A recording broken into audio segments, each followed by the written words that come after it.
a nossa quinta reunião científica com o tema imunologia básica e avançada na Covid-19.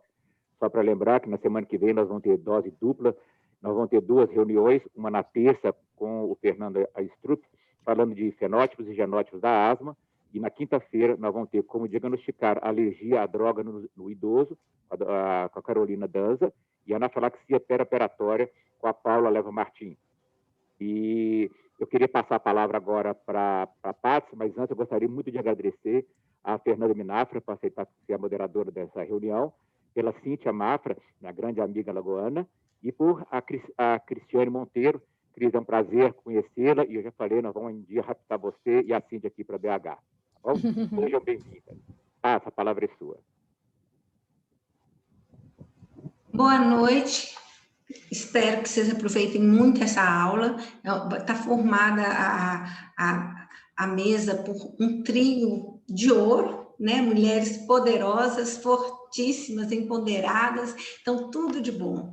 A gente vai ter o início da palestra da imunologia básica avançada na Covid-19 com a doutora Cristiane da Cruz. Ela é biomédica pela Universidade Federal do Rio de Janeiro, mestre em biofísica pela Universidade Federal do Rio de Janeiro, doutora e pós-doutor em imunologia pela Universidade de Califórnia, professora na universidade e coordenadora em um projeto de extensão de atendimentos aos indígenas e quilombolas, professora na Rio News, né, e na Liga Acadêmica de Imunologia Aplicada na área médica. Tem mais, ela que foi bem singela com a gente, né, Cristiane?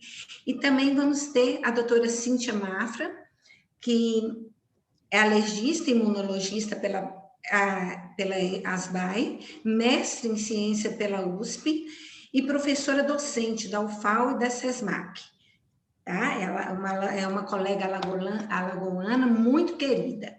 E moderando a mesa, doutora Fernanda Minafre. Essa é de Minas, mineirinha, né? Alergista e imunologista pela ASBAI, coordenadora do programa de residência médica em alergia e imunologia pediátrica pela UFMG e professora da pediatria na UFMG também.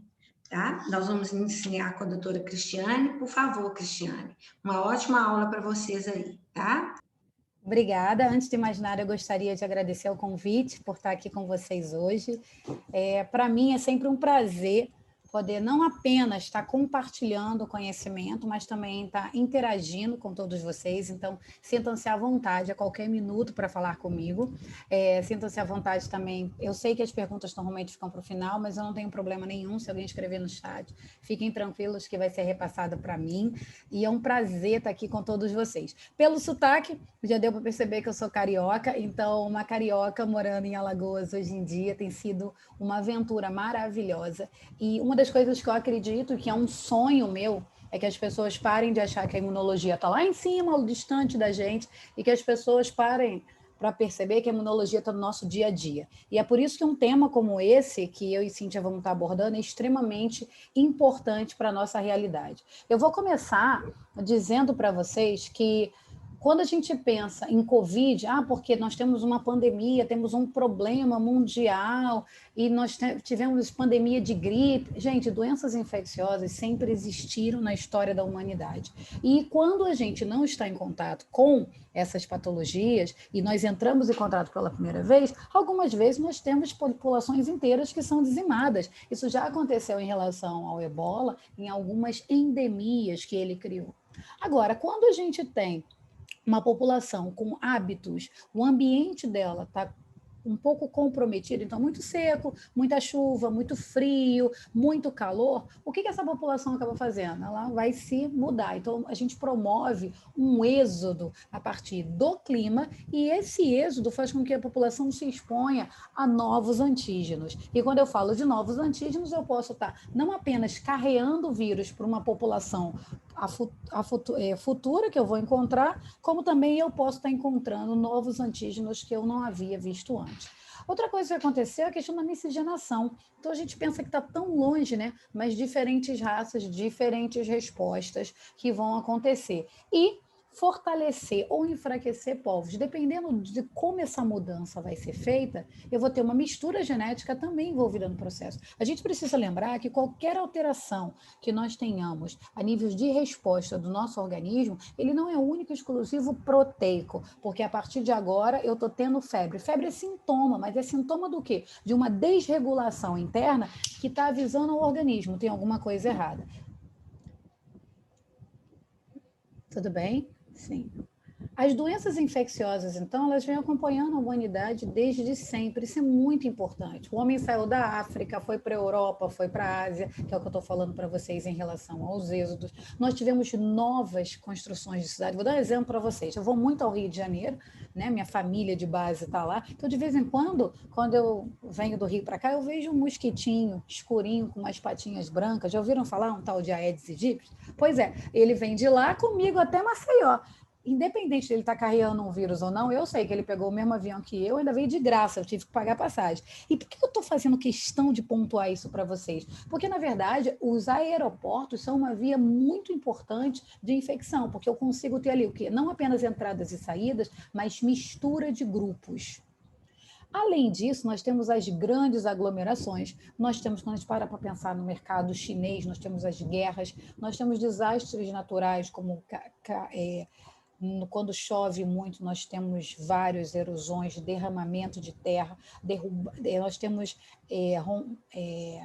rompimento de barreiras. Esses rompimentos de barreiras naturais faz com que eu tenha o quê? Aparecimento de algumas patologias que antes estavam isoladas, que é o que a gente chama aqui, antigamente estavam na área silvestre, que a gente está se referindo nesse exato momento à região do campo, onde a gente tem mais verde, florestas, e agora ela entrou em contato com a cidade por um desequilíbrio ambiental. Além disso, a gente tem que se lembrar que quando a população foi evoluindo, nós também aproveitamos para disseminar doenças. Eu gosto muito dessa figura, porque essa figura remonta a gente, nesse exato momento, a gente olha e a gente pensa em África e desnutrição, né? E olhando essas condições de vida, ficaria um pouco difícil de conviver nessa região.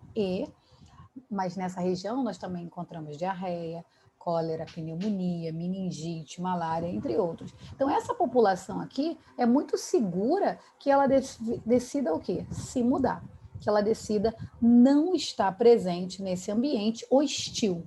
Mudar para onde? Para um lugar tão populoso como esse, quero deixar bem claro para todos vocês, esse quadro aqui é um quadro extremamente comum quando a gente vai pensar nos países populosos como a China.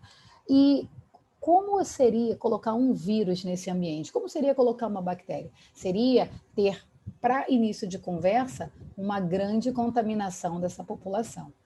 E os aeroportos, que eu fiz questão de abordar para vocês, a importância que nós temos dos aeroportos como não apenas desenvolvimento, comunicação entre diferentes regiões, desenvolvimento econômico, mas nós temos também a capacidade de elevar uma patologia de um canto para o outro através do quê? Da capacidade que nós temos de voar. Parece um problema que ninguém pensa, mas quando a gente fala assim, a partir de agora estão interrompidos com a pandemia do Covid, estão interrompidos os voos nacionais. Por que será isso? Porque eu não quero levar algumas áreas do Brasil, como a minha cidade, que eu amo demais, o Rio de Janeiro, está completamente descontrolada. Então, voos saindo frequentemente do Rio de Janeiro em direção, por exemplo, a Minas Gerais ou a São Paulo, eu estou necessariamente carregando o quê? Tendo uma grande chance de estar carregando o vírus comigo.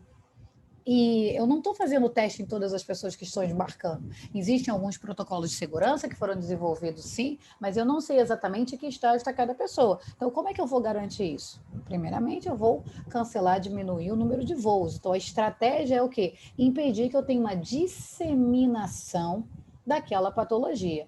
E, de repente, o mundo grita, pandemia. E foi isso que aconteceu em 2019. Na verdade, no final de 2019, a gente começou a identificar os primeiros casos. Em 2020, a gente caracterizou pela Organização Mundial de Saúde que nós estávamos tendo uma pandemia causada pelo coronavírus. O que me chamou muita atenção é, eu tenho um cachorro em casa, quem tem cachorro já vacinou o próprio cachorro para coronavírus.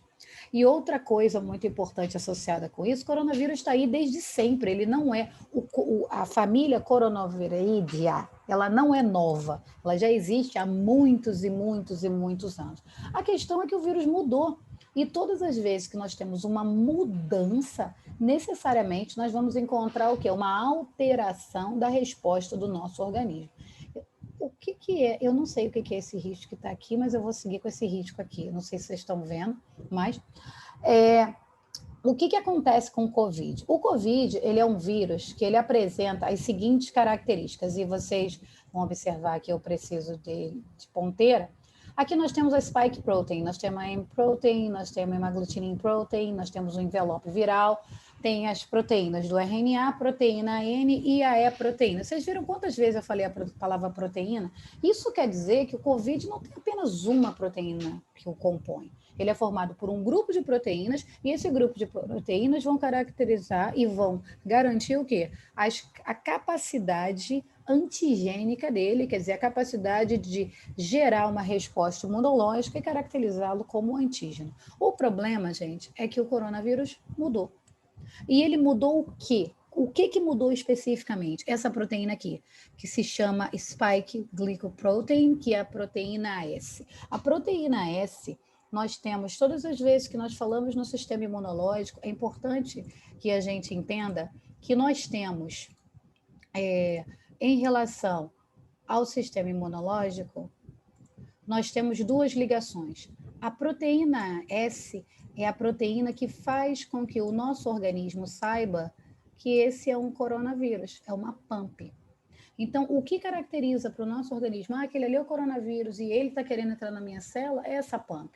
Por exemplo, quando a gente pensa no vírus da gripe, a gente também tem uma PAMP, que no caso seria hemaglutinina. A hemaglutinina se liga ao ácido ciálico e aí eu tenho a entrada do vírus da célula. Então, cada vírus vai ter a sua característica, cada bactéria vai ser a sua característica, cada euminto, cada protozoário vai ter a sua característica. Essa característica, essa marca registrada é o que a gente chama de PAMP. Curiosamente, vocês vão observar que a gente tem aqui, hemaglutinina. O que mais tem hemaglutinina? O vírus da gripe, né? O vírus da gripe ele tem hemaglutinina. E nós acreditamos hoje que o motivo pelo qual nós tivemos tantas variações do Covid-19 é por causa que a hemaglutinina mutou. O que seria isso? Eu tenho uma alteração numa sequência proteica. Se eu tenho uma alteração de uma serina por uma tirosina, eu já não tenho mais a mesma proteína. Não importa aonde está, a resposta vai ser diferente, o reconhecimento vai ser diferente. E lá atrás, em 2020, isso aconteceu aqui, com essa spike protein, e nós não estávamos preparados para isso. Quando ela mutou, ela gerou características no vírus que, para o reconhecimento no nosso organismo, ele ficou comprometido. Essa conversa que eu estou tendo com vocês, que associa a característica do antígeno PAMP com a característica do meu organismo PRR, é a parte mais importante que nós temos de qualquer resposta imune. E ela é uma resposta imunológica inespecífica. O meu organismo precisa dizer, é um vírus, é uma bactéria, é um euminto. Eu preciso saber quem é que está fazendo o processo de invasão, quem é o meu antígeno. E isso é feito por esse processo inicial de reconhecimento de PAMP e de PRR. Esse esqueminha que eu estou mostrando para vocês aqui agora, ele tem uma outra característica. Observem que eu resolvi mostrar para vocês o que está acontecendo. Então, a minha proteína S, ela se liga a um PRR. E esse PRR, que ele vai se ligar, é a nossa proteína ECA2, que foi por isso que no início a gente teve tantos problemas se os pacientes cardiovasculares poderiam ou não continuar tomando seus medicamentos. Todas as vezes que vocês estiverem numa situação como aconteceu em relação ao coronavírus, a gente precisa sempre, antes de tomar qualquer decisão, a gente precisa avaliar com os nossos médicos, aquele que está mais presente. Então, por exemplo, sou um paciente cardiopata, então vou consultar o cardiologista. Sou um paciente reumatológico, vou consultar o reumato. Como é que está o meu estado? Eu estou em equilíbrio, eu estou em homeostase? E aí eu estou usando propositalmente esse termo. Então, a partir daí, sim, eu vou avaliar se eu vou parar de tomar medicamento ou continuar tomando medicamento. E a população decidiu que eu não vou tomar medicamento porque eu vou facilitar o processo de entrada do vírus. Então, a gente precisa, com esse grupo que nós estamos aqui hoje, ter essa clareza. Não se toma decisão por conta de etapas do processo de desenvolvimento que a gente não conhece. O coronavírus lá do final de dezembro, ele tem uma conotação completamente diferente para nós do que o coronavírus de hoje, às 20h45 do dia 22 de abril. E por que isso? Porque nós sabemos muito mais sobre eles hoje do que nós sabíamos anteriormente. Curiosamente, nós vamos levar a infecção de pneumócitos, vamos romper uma barreira inexpressível, vamos gerar uma multiplicação do meu RNA viral e vou liberar citocinas. Esse mecanismo é um mecanismo clássico que a gente tem do processo de infecção da maioria dos antígenos. Então, por que a gente está abordando isso para vocês nesse exato momento? Bom, primeiramente, eu quero chamar a atenção para vocês que se eu tenho alguém para entrar no meu organismo, que no caso seria o meu COVID via proteína S, meu antígeno, ele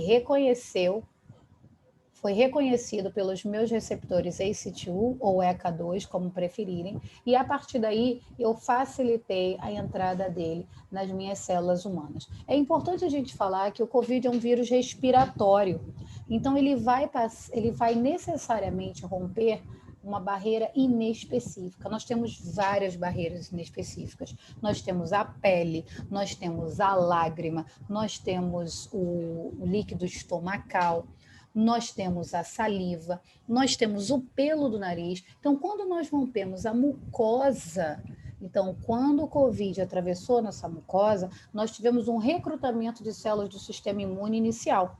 Só que o COVID, ele não é capaz de proliferar nessa célula inicial. E essas células iniciais são chamadas de neutrófilo. Por que eu estou abordando os neutrófilos para vocês? Porque os neutrófilos são as primeiras células de defesa do nosso organismo que vão aparecer para qualquer processo inflamatório que a gente tenha. Só que o grande ponto do neutrófilo é que o neutrófilo morre. E muita gente acha que o neutrófilo morrer é uma etapa ruim, mas é muito bom, porque a morte do neutrófilo sinaliza para as nossas células apresentadoras de antígeno que tem alguma coisa errada. Então, ela faz o processo de englobamento e vai seguir para o processo de apresentação de antígeno. Só que é muito importante que a gente pense qual é o vírus que quer ser identificado. Qual é a bactéria que quer ser identificada? Por que o COVID, do nada, ele estoura? Certo? Ele não quer fazer isso. O COVID, na verdade, ele quer permanecer escondido do nosso organismo. E por que permanecer escondido? Porque ele escondido, ele tem a oportunidade de proliferar. Então, quando eu rompo a minha barreira inespecífica e eu infecto as minhas células, eu desligo a capacidade dessa minha célula avisar o meu sistema imunológico que tem alguma coisa de errado. Como é que eu desligo? Eu desligo impedindo que eu coloque receptores do tipo TOL na superfície. Eu desligo impedindo que eu coloque, por exemplo, mannose 6-fosfato, que eu libere lactato desidrogenase naquela célula. Olha que interessante. Enquanto isso, o que o vírus faz? Ele entra na célula e uma vez que o vírus esteja dentro da célula, ele segue para o núcleo. No núcleo da célula, nós temos uma sequência gênica chamada de genes tardios. Curiosamente, ninguém dava mínima para os genes tardios. Quando eu me lembro disso até hoje, eu ainda era aluna da graduação na UFRJ e eu me lembro que o professor Amilcar ficou muito frustrado. Sequenciamos o genoma, temos a sequência do DNA humano e um monte de área que não serve para nada. Me lembro disso como se fosse hoje. Não serve para nada. E hoje nós sabemos que alguma dessas áreas que para mim e para vocês não servem para nada, são chamadas as áreas com genes tardios, elas são extremamente importantes para os vírus para que produzam envelope, capsídeo, proteínas virais. Então, não serve para a gente, mas quando o vírus toma conta da nossa célula, ele vai potencializar o processo de replicação dele, ativando genes tardios. Curioso isso. Tem os genes tardios ativos, o que os meus genes tardios vão fazer a partir disso? Eu vou produzir mais vírus e esse meu vírus vai passar por um processo de incubação nas células e ele vai romper essas células. E ele vai infectar outras células. Esse é o mecanismo que nós vamos observar quando nós falamos do processo de infecção viral. E por que eu estou desenhando? Porque eu gosto muito que vocês acompanhem o meu pensamento. Só que vocês acham que o sistema imune vai, por acaso, ficar parado aguardando? Claro que não.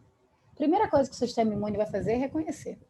O reconhecimento imunológico é a etapa principal, por isso que lá atrás eu falei para vocês, eu tenho PAMP, que no caso do coronavírus é a minha proteína S, e eu tenho o meu PRR, que é o meu receptor ACE2.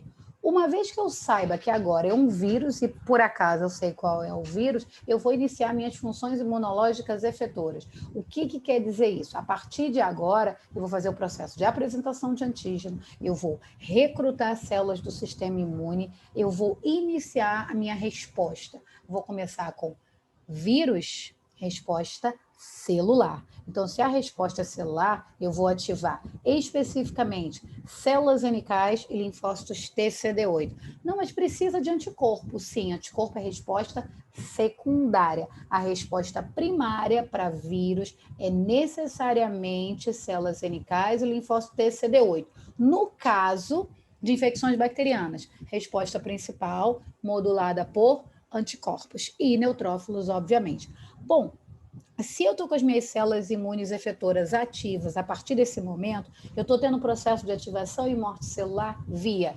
perforina, estou tendo processo de morte e ativação celular via receptores FAS e FAS-L, eu estou tendo ativação e morte celular via liberação de granzima e granulizima. E eu quero necessariamente que essa célula infectada morra por necrose. Eu não quero, por apoptose, desculpa. Eu não quero que ela morra por necrose. Para vocês, os que são médicos e estão presentes, é muito ruim que morra por necrose. Por apoptose, ai meu Deus, e não por necrose. Por quê? Porque a necrose leva a extravasamento de líquido. Se eu deixo aquele rompimento, aquele material genético se espalhar, o que está acontecendo? Aquele conteúdo com diferentes pHs, eu vou gerar um processo inflamatório maior ainda, o que permite que vocês visualizem que tem alguma coisa errada.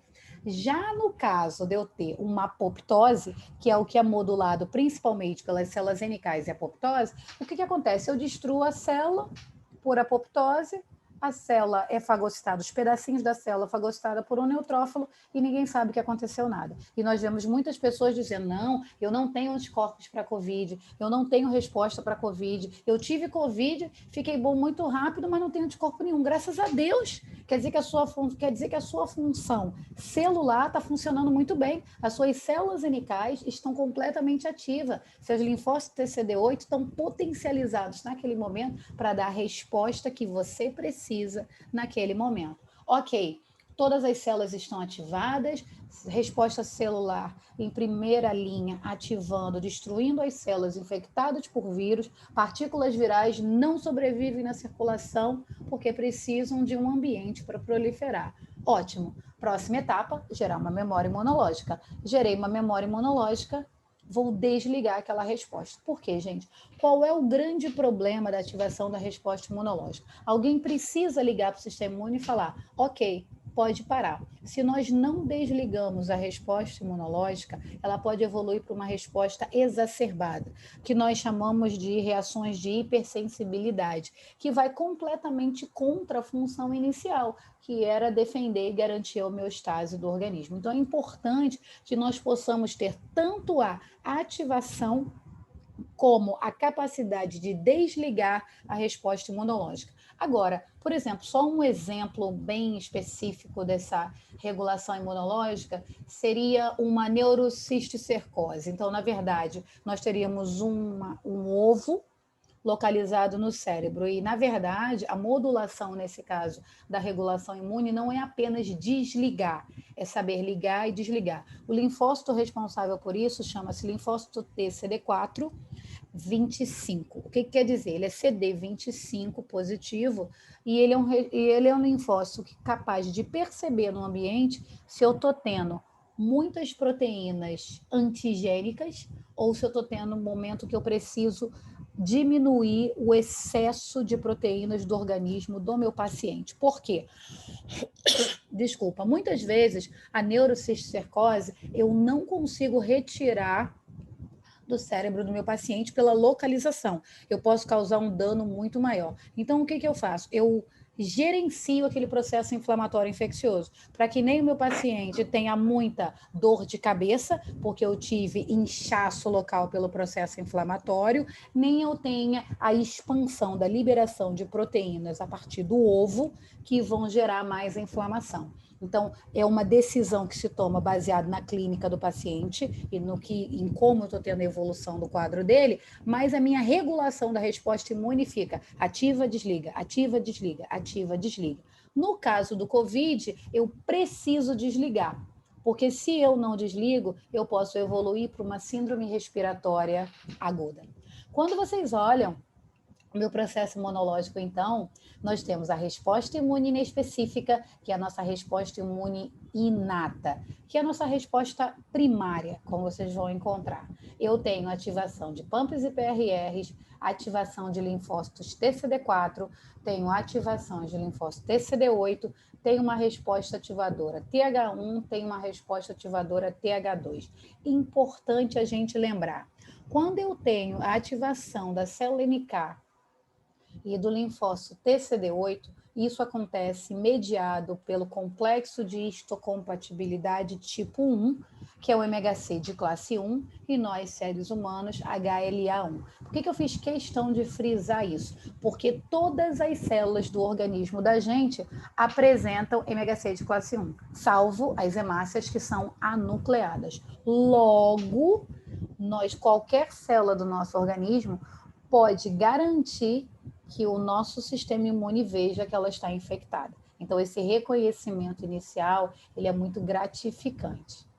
E, baseado nessa resposta, os meus PRRs podem ser do tipo RIG, pode ser do tipo NOD. A gente tem muita participação, gente, dos receptores TOL. Na verdade, eles são os que a gente mais conhece, mas nós temos os CPGs também, que vão auxiliar a gente, por exemplo, no reconhecimento de fragmentos dos vírus.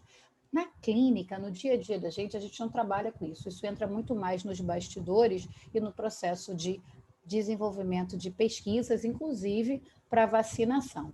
Independente da cascata de ativação que eu vou ter, ou via linfócito TCD4, ou via linfócito TCD8, células NK, eu sempre vou ter ativação de proteínas. E essa ativação de proteínas vai gerar o quê? Uma resposta imunológica diferenciada.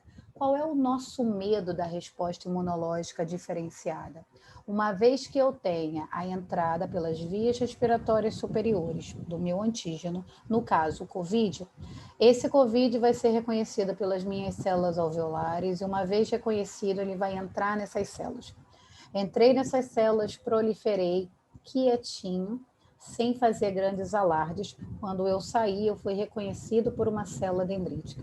Essa célula dendrítica pode ter viabilizado a ativação de um macrófago ou pode ter apresentado diretamente por linfócito T ou pode ter ativado um monócito. Chamo atenção para vocês nesse momento que, uma vez que essa célula dendrítica vai iniciar o processo de apresentação, ela sabe que eu tenho ali, naquele momento, um vírus. Então, ela começa a liberar interferon, que é quando ela diz, preciso de ajuda para uma resposta viral. No caso do meu macrófago, ele é ativado e ele começa a liberar IL-1 beta, IL-6 e IL-10 mais interferon gama naquele ambiente. Eu recruto neutrófilo. Meu linfócito T, que era virgem, ele vai evoluir para o linfócito T da cascata TH1. ativando mais linfócito TCD8 e eu vou também ativar células NKs. A partir daí, eu vou ter células do sistema imune morrendo. Vou recrutar monócitos, que são células apresentadoras de antígeno, mas que são células que fagocitam e destroem. Todas essas etapas do processo estão ocorrendo com a participação de interferon, IL-1 beta, IL-6 e TNF-alfa, principalmente. Se eu estou tendo essa quantidade tão grande de citocinas no ambiente, isso quer dizer que eu estou tendo um recrutamento de células do sistema imune muito grande nesse ambiente. O recrutamento de células do sistema imune nesse ambiente vai fazer com que mais células do sistema imune cheguem nesse ambiente. E ao invés de eu fazer o que eu havia dito para vocês inicialmente, que era parar a resposta imunológica, eu vou potencializar a minha resposta imunológica. Quando eu vou potencializar a minha resposta imunológica, eu posso vir a desenvolver o que nós conhecemos hoje como síndrome respiratória aguda. Por que eu teria o desenvolvimento da síndrome respiratória aguda? Porque a partir daí eu vou ter ativação de mais linfócitos T, eu vou ter ativação de linfócitos B evoluindo para plasmócitos, secretando anticorpos, eu vou recrutar mais neutrófilos, mais eosinófilos. E ao invés de eu controlar o vírus, eu começo a gerar um processo que vai prejudicar os meus pulmões, as minhas vias aéreas superiores. E eu vou ter mais dificuldade respiratória, ao invés de eu facilitar o processo inflamatório, vai gerar vasoconstricção, dificuldade respiratória. Chama atenção para vocês ainda nessa figura que até o momento em que eu tive a ativação da minha célula dendrítica, nós estávamos discutindo resposta imune inespecífica. Quando nós partimos para a ativação dos linfócitos CD8 e das células CD4, nós evoluímos necessariamente para uma resposta específica. E essa resposta específica vai gerar o recrutamento de mais células do sistema imune para aquela região. Qual é a grande vantagem de ter respostas específicas? Respostas específicas fazem com que aquele macrófago tenha maior capacidade destrutiva, faz com que aquele linfócito, ele quando evoluir para plasmócito, secretar anticorpo, ele evolua mais direcionadamente, o meu neutrófilo tem a maior capacidade fagocítica e de destruição. Então, é interessante que a gente tenha sempre ativação de linfócito para garantir que eu não vou me perder no processo de ativação das outras células, mas eu vou direcionar. Curiosamente, quando nós temos infecção por Covid, nós observamos linfopenia. E a pergunta que não quer calar é, por que você tem linfopenia se você está fazendo uma cascata de sinalização inteira, onde você está dizendo que nós vamos ativar o linfócito TCD4, vamos ativar o linfócito TCD8, vamos potencializar. Por quê que nós vamos ter essa linfopenia? Porque esses linfócitos estão perdendo a guerra. Porque o Covid está conseguindo na verdade, a palavra é exatamente isso. Está conseguindo controlar aquela célula de uma maneira que ela vai trabalhar para ele. Então, ela para de fazer o processo de recrutamento de outras células do sistema imune e ele morre. É mais ou menos, fazendo uma analogia bem diferenciada, como quando a gente tem um processo de infecção pelo HIV, que ele desliga o linfócito TCD4, prolifera, e quando ele estoura, ele está pronto para infectar outras células, e aquele linfócito TCD4 parece que ele estava completamente anérgico, com desculpa da palavra, porque ele é responsivo, só que ele está ali sendo controlado. A mesma coisa acontece com o Covid, ele infecta a célula, aquela célula fica inabilitada de fazer o recrutamento eficaz de outras células, e por conta disso eu tenho linfopenia. Então esse quadro que você vem mostrando seria no processo quando você teria o quê? A resposta ideal. Mas o que o Covid faz? Ele diminui. Ele também reduz o processo de ativação de células NKs. Por quê? Porque as células NKs também vão gerar uma resposta direcionada contra o vírus. E elas têm uma capacidade, sendo natural killer, matadoras profissionais e direcionadas, elas também vão estar utilizando o mecanismo de perforina, faz L, que vai gerar morte direta o quê? Por apoptose.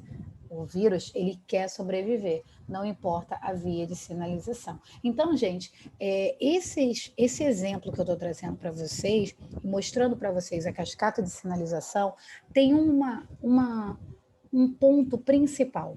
Qual é esse ponto principal? A resposta imunológica, ela não muda, ela é sempre a mesma. Eu preciso de um processo de apresentação, eu preciso, depois do processo de apresentação, eu preciso, sabe, depois que eu reconheci, né, ali quem eu apresentei para o meu organismo, eu preciso que a minha célula dendrítica separe e diga, linfócito é essa célula, eu vou apresentar especificamente para aquele tipo de linfócito, CD8, células NK, se for resposta viral, linfócito T, CD4, se forem todas as outras respostas.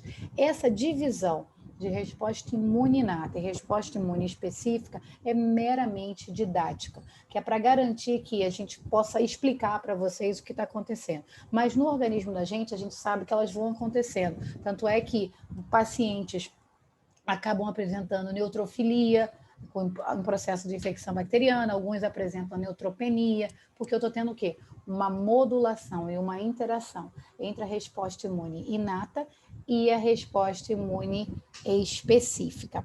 E para terminar essa minha fala, eu queria deixar bem claro para vocês que como é que eu tenho o meu infiltrado pulmonar, né? Na verdade, o meu infiltrado pulmonar, ele acontece porque as minhas células do sistema imune, elas estão localizadas no sangue, a sua maioria, salvo mastócito, macrófago, que estão localizados nos tecidos, mas na sua maioria as células do sistema imune estão no meu vaso sanguíneo. Eu preciso na circulação da liberação do que nós chamamos de quimiocinas, que são citocinas que vão potencializar e direcionar a célula do sistema imune de um local para o outro. Então, a liberação de IL-6 tem sido a principal quimiocina do processo, faz com que as células do sistema imune que estão na circulação migrem em direção ao vaso para poder controlar o processo infeccioso. Se eu tenho uma grande concentração de células do sistema imune naquela região, eu vou ter um aumento do meu infiltrado e posso chegar a ter a formação do que a gente vê na tomografia, que é o nosso vidro fúngico. Agora eu vou parar de compartilhar. Vamos lá. Pronto. Agora vamos compartilhar. Todo seu. Dá para ver minha tela? Dá. Só precisa colocar em tela cheia. Acho que foi agora. Pronto. Isso. Então, gente, brevemente agradecendo o convite dos meus amigos de Minas, em especial a pessoa do Roberto Souza Lima, que fez o contato. E vamos continuar aqui a aula da Cris. Cris, excelente aula. A Cris já explicou a avançada. Eu acho que agora vai ser a básica, né? A gente começou com a avançada. Bom, é o seguinte. A Cris já explicou tudo o que acontece, e aí eu vou convidar vocês a fazer algumas reflexões sobre tudo isso aí que a Cris explicou para a gente. E vamos resumir aqui, né? Então, a gente viu bastante coisa. Então, a resposta inata, como a Cris falou, é uma divisão didática, mas é importante que a gente comece resumindo por ela. Então, quando o vírus está fora da célula, quando o vírus está fora da célula, a gente tenta impedir a entrada dele na célula. A imunidade inata, ela usa como recurso para isso os interferons tipo 1, que é o interferon alfa e beta, que são produzidos principalmente pelas células dendríticas do tipo plasmocitoide, mas também pela própria célula infectada. E esse interferon tipo 1, ele vai promover um estado antiviral, protegendo a célula sadia da entrada do vírus. Quando o vírus entra na célula, esse interferon não tem jeito, não adianta mais. Quem vai combater e destruir essa célula infectada é a NK, como a Cris falou. Então, a resposta principal da imunidade inata, quando a célula está infectada, é a célula NK. E ela vai reconhecer essa célula infectada e vai eliminar essa célula através da liberação de granzimas e perforinas, que é como ela falou, a célula morre por apoptose, porque ativa a via do FAS, através da ligação do FAS com o FAS ligante, e também a ativação, esse estímulo através da ativação da via das caspases. Já a imunidade adquirida, Quando o vírus está fora da célula, a gente tenta impedir a entrada do vírus da célula através do anticorpo para fazer a neutralização. Então, os anticorpos que fazem a neutralização são do tipo IgG, mais especificamente IgG4, que vão se ligar lá nas proteínas que estão ali no lado de fora do vírus. Ela deu o exemplo da hemaglutinina e da proteína S, e aí quando a gente produz as vacinas, geralmente o estímulo antigênico vacinal leva a proteína S. Então, quando a gente tem contato ali com o vírus selvagem, o anticorpo de memória que a gente produziu, ele se liga naquele antígeno ao qual ele foi apresentado antes, tem aquela resposta de memória, ele se liga ali naquela proteína específica e faz a neutralização. Também a IgA faz isso na mucosa respiratória. Então, o anticorpo neutralizante ele vai fazer essa neutralização através da ligação a estruturas na superfície do vírus e impede a entrada do vírus na célula.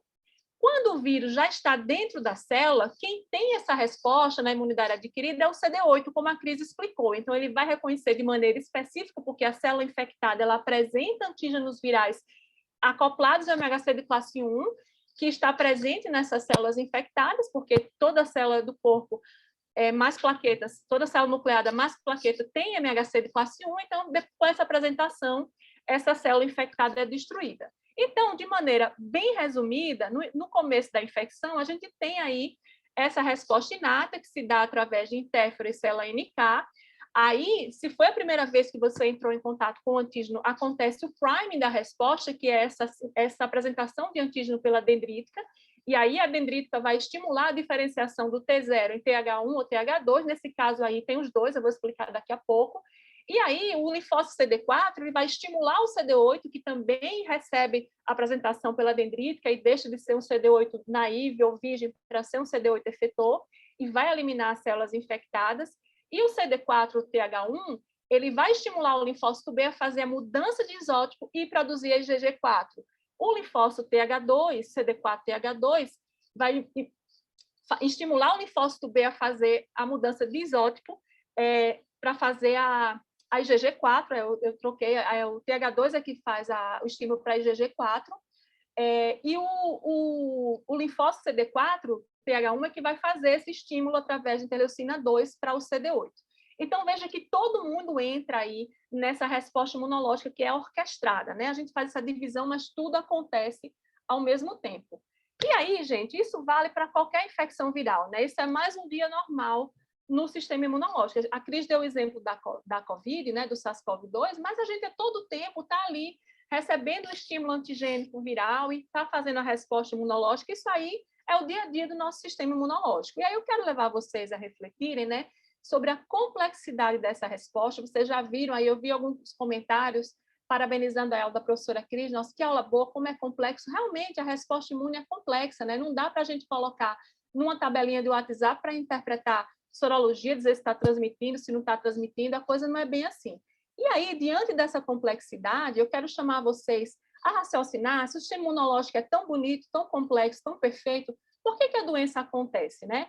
Então, o que é a doença, afinal de contas? Se a gente tem essa proteção, por que acontece a doença? Então, a doença, ela advém do desequilíbrio entre o patógeno que quer fazer o foco de infecção e a gente que quer se defender. Então, quando esse desequilíbrio pende para o patógeno, acontece a doença. E é importante, aí quem trabalha em hospital vai lembrar bem disso, é diferente você estar colonizado por uma bactéria, ou você ter contato com um vírus e você ter doença, são coisas diferentes. Então, doenças é quando você tem sinal e sintoma, não é quando você é apenas portador. E ela depende da interação do nosso sistema imunológico com todos esses recursos complexos e a virulência do patógeno. E aí, acontece a doença quando esse patógeno, no caso aí da nossa aula de hoje, um vírus, consegue estabelecer o foco infeccioso.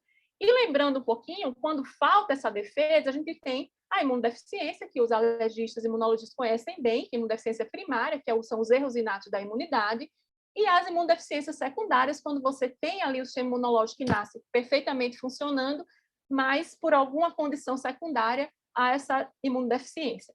Mas não é sobre eles que eu gostaria de falar hoje. Eu queria falar do imunocompetente.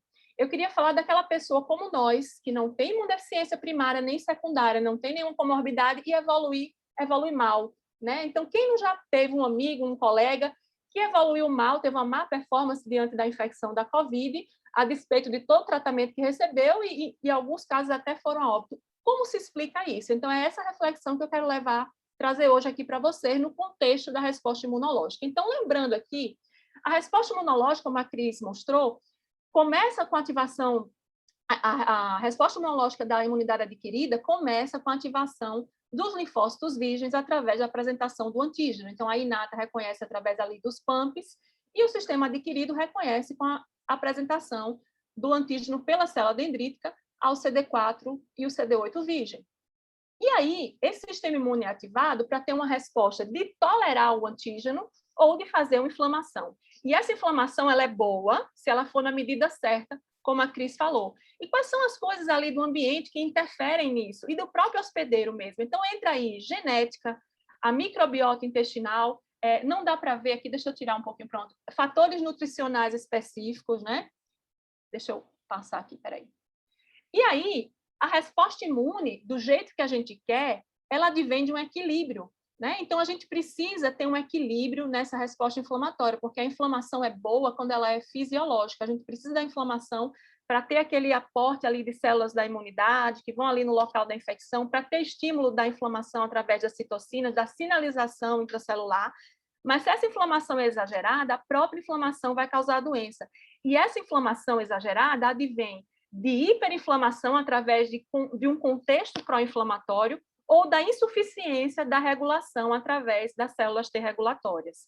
E aí entra a genética, entra um ambiente que interfere nessa homeostase, né? Então, a gente tem as vias de inibição da inflamação ou de regulação, que são promovidas pelas citocinas das células dendríticas tolerogênicas, pelos fatores ali pró-inibição e pró-regulação, e a inflamação é ativada pelas citocinas inflamatórias. Vocês estão vendo várias citocinas aí do perfil TH1 que fazem essa inflamação.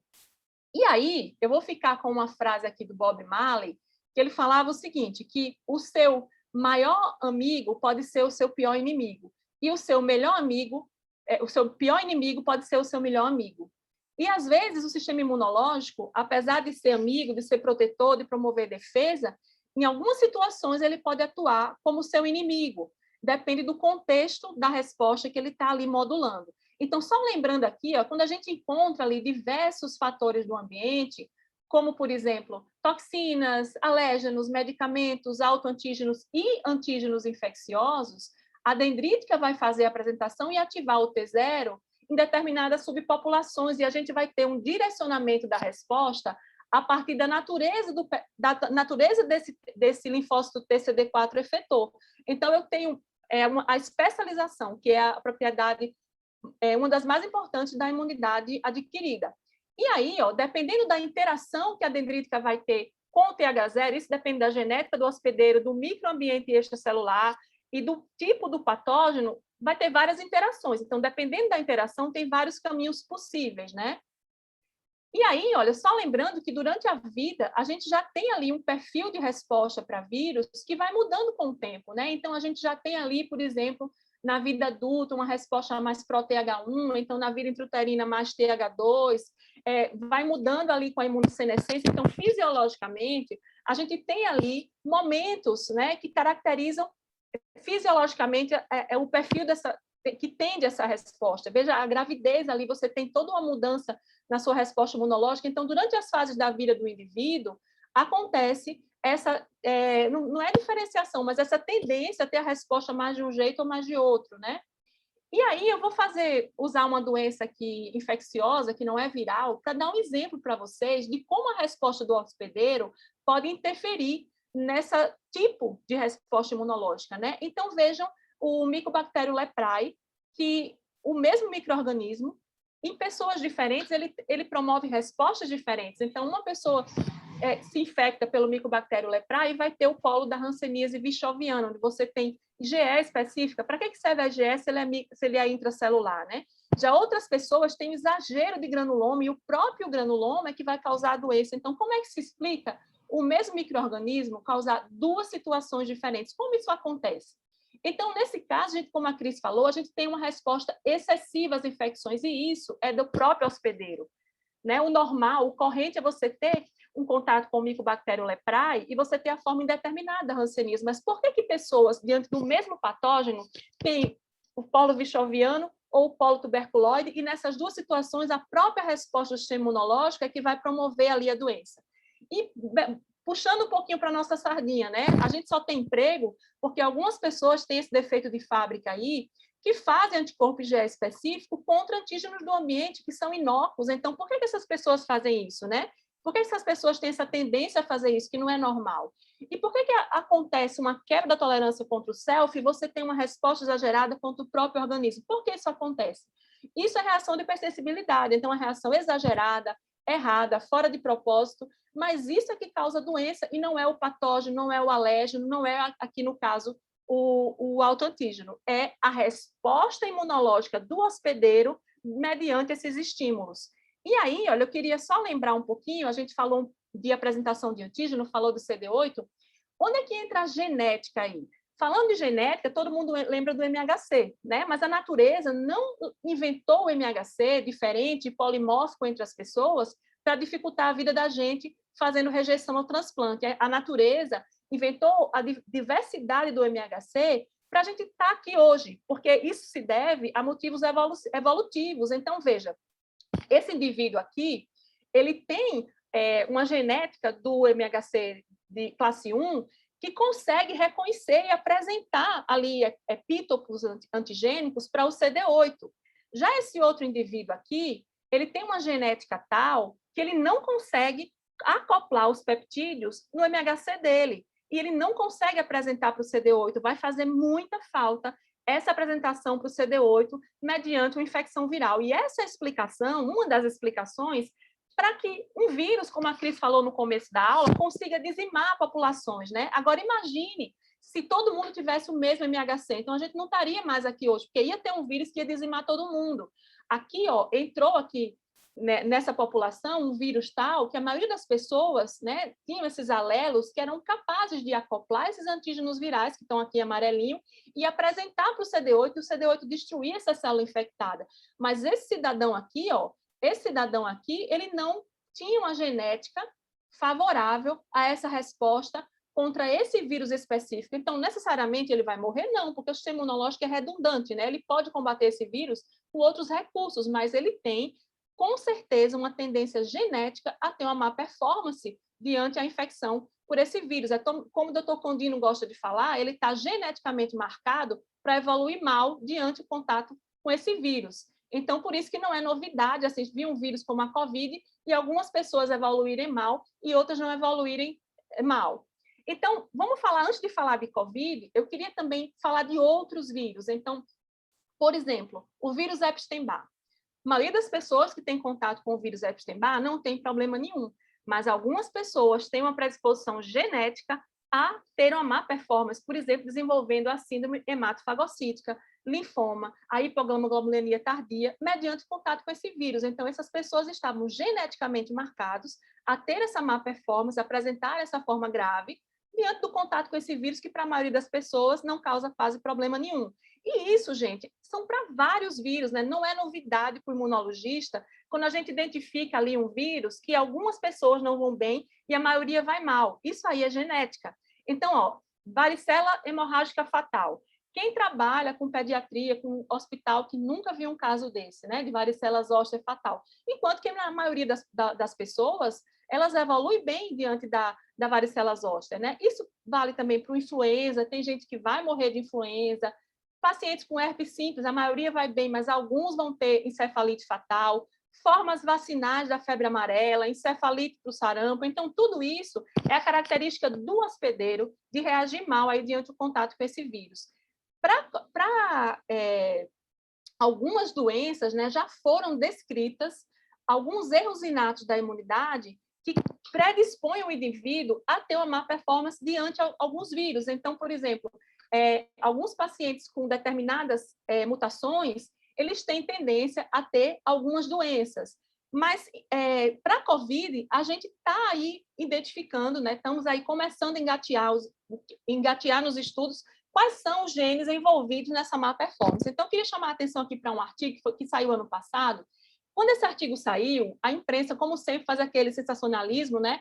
E aí todo mundo ficou falando, quem tem o sangue tipo A vai mal, quem tem o sangue tipo B, tipo O, aliás, tipo O vai melhor, quando não é nada disso, né? Esse artigo aí ele pegou algumas pessoas que evoluíram mal e algumas pessoas que tiveram e evoluíram bem, não precisaram de internação, e procurou comparar quais eram as características desses dois grupos.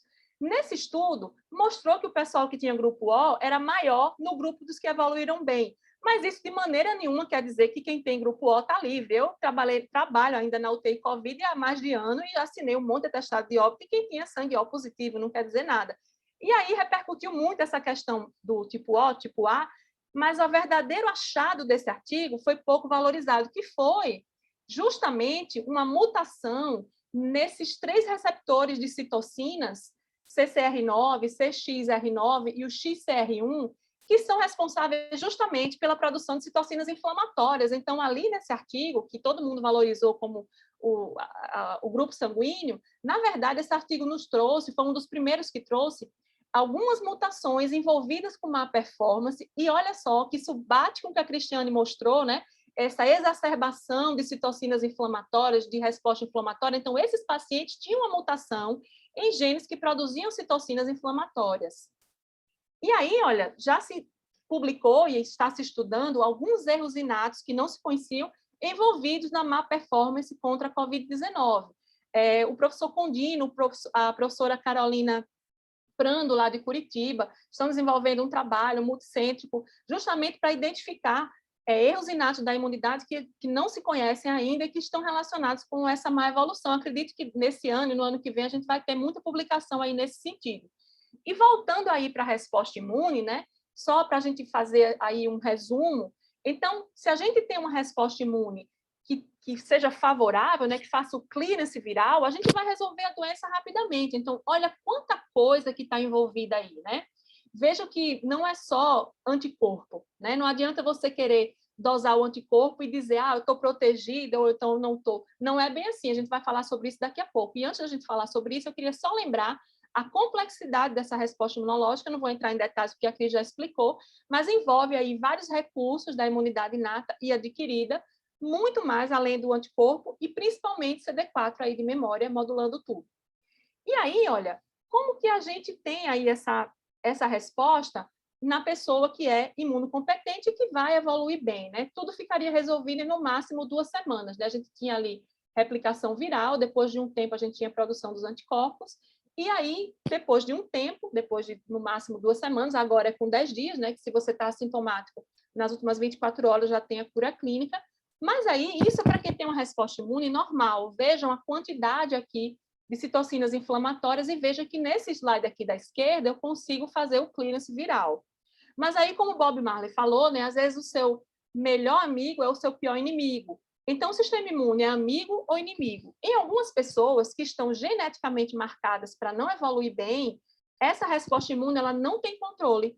Esse gatilho aí para a resposta inflamatória, ele é deflagrado e não é regulado, não é freado. A gente tem uma inflamação que vai levar uma cascata de citocinas, vai levar, é como se fosse, muita gente fala, né, uma tempestade de citocinas viral, uma sepse viral, e vai repercutir com essa clínica aí que todos nós já conhecemos bem, infelizmente, que a Cris mostrou como que a gente faz, né, a inflamação, o vidro fosco, lesão no vaso, levando a trombo. Então, vejam aí, comparem os 2 slides, o da esquerda e o da direita, a diferença, né, de citocinas aqui na minha direita. Vejam a quantidade de inflamação que eu tenho aqui e vejam que eu não consigo fazer esse clearance viral, né?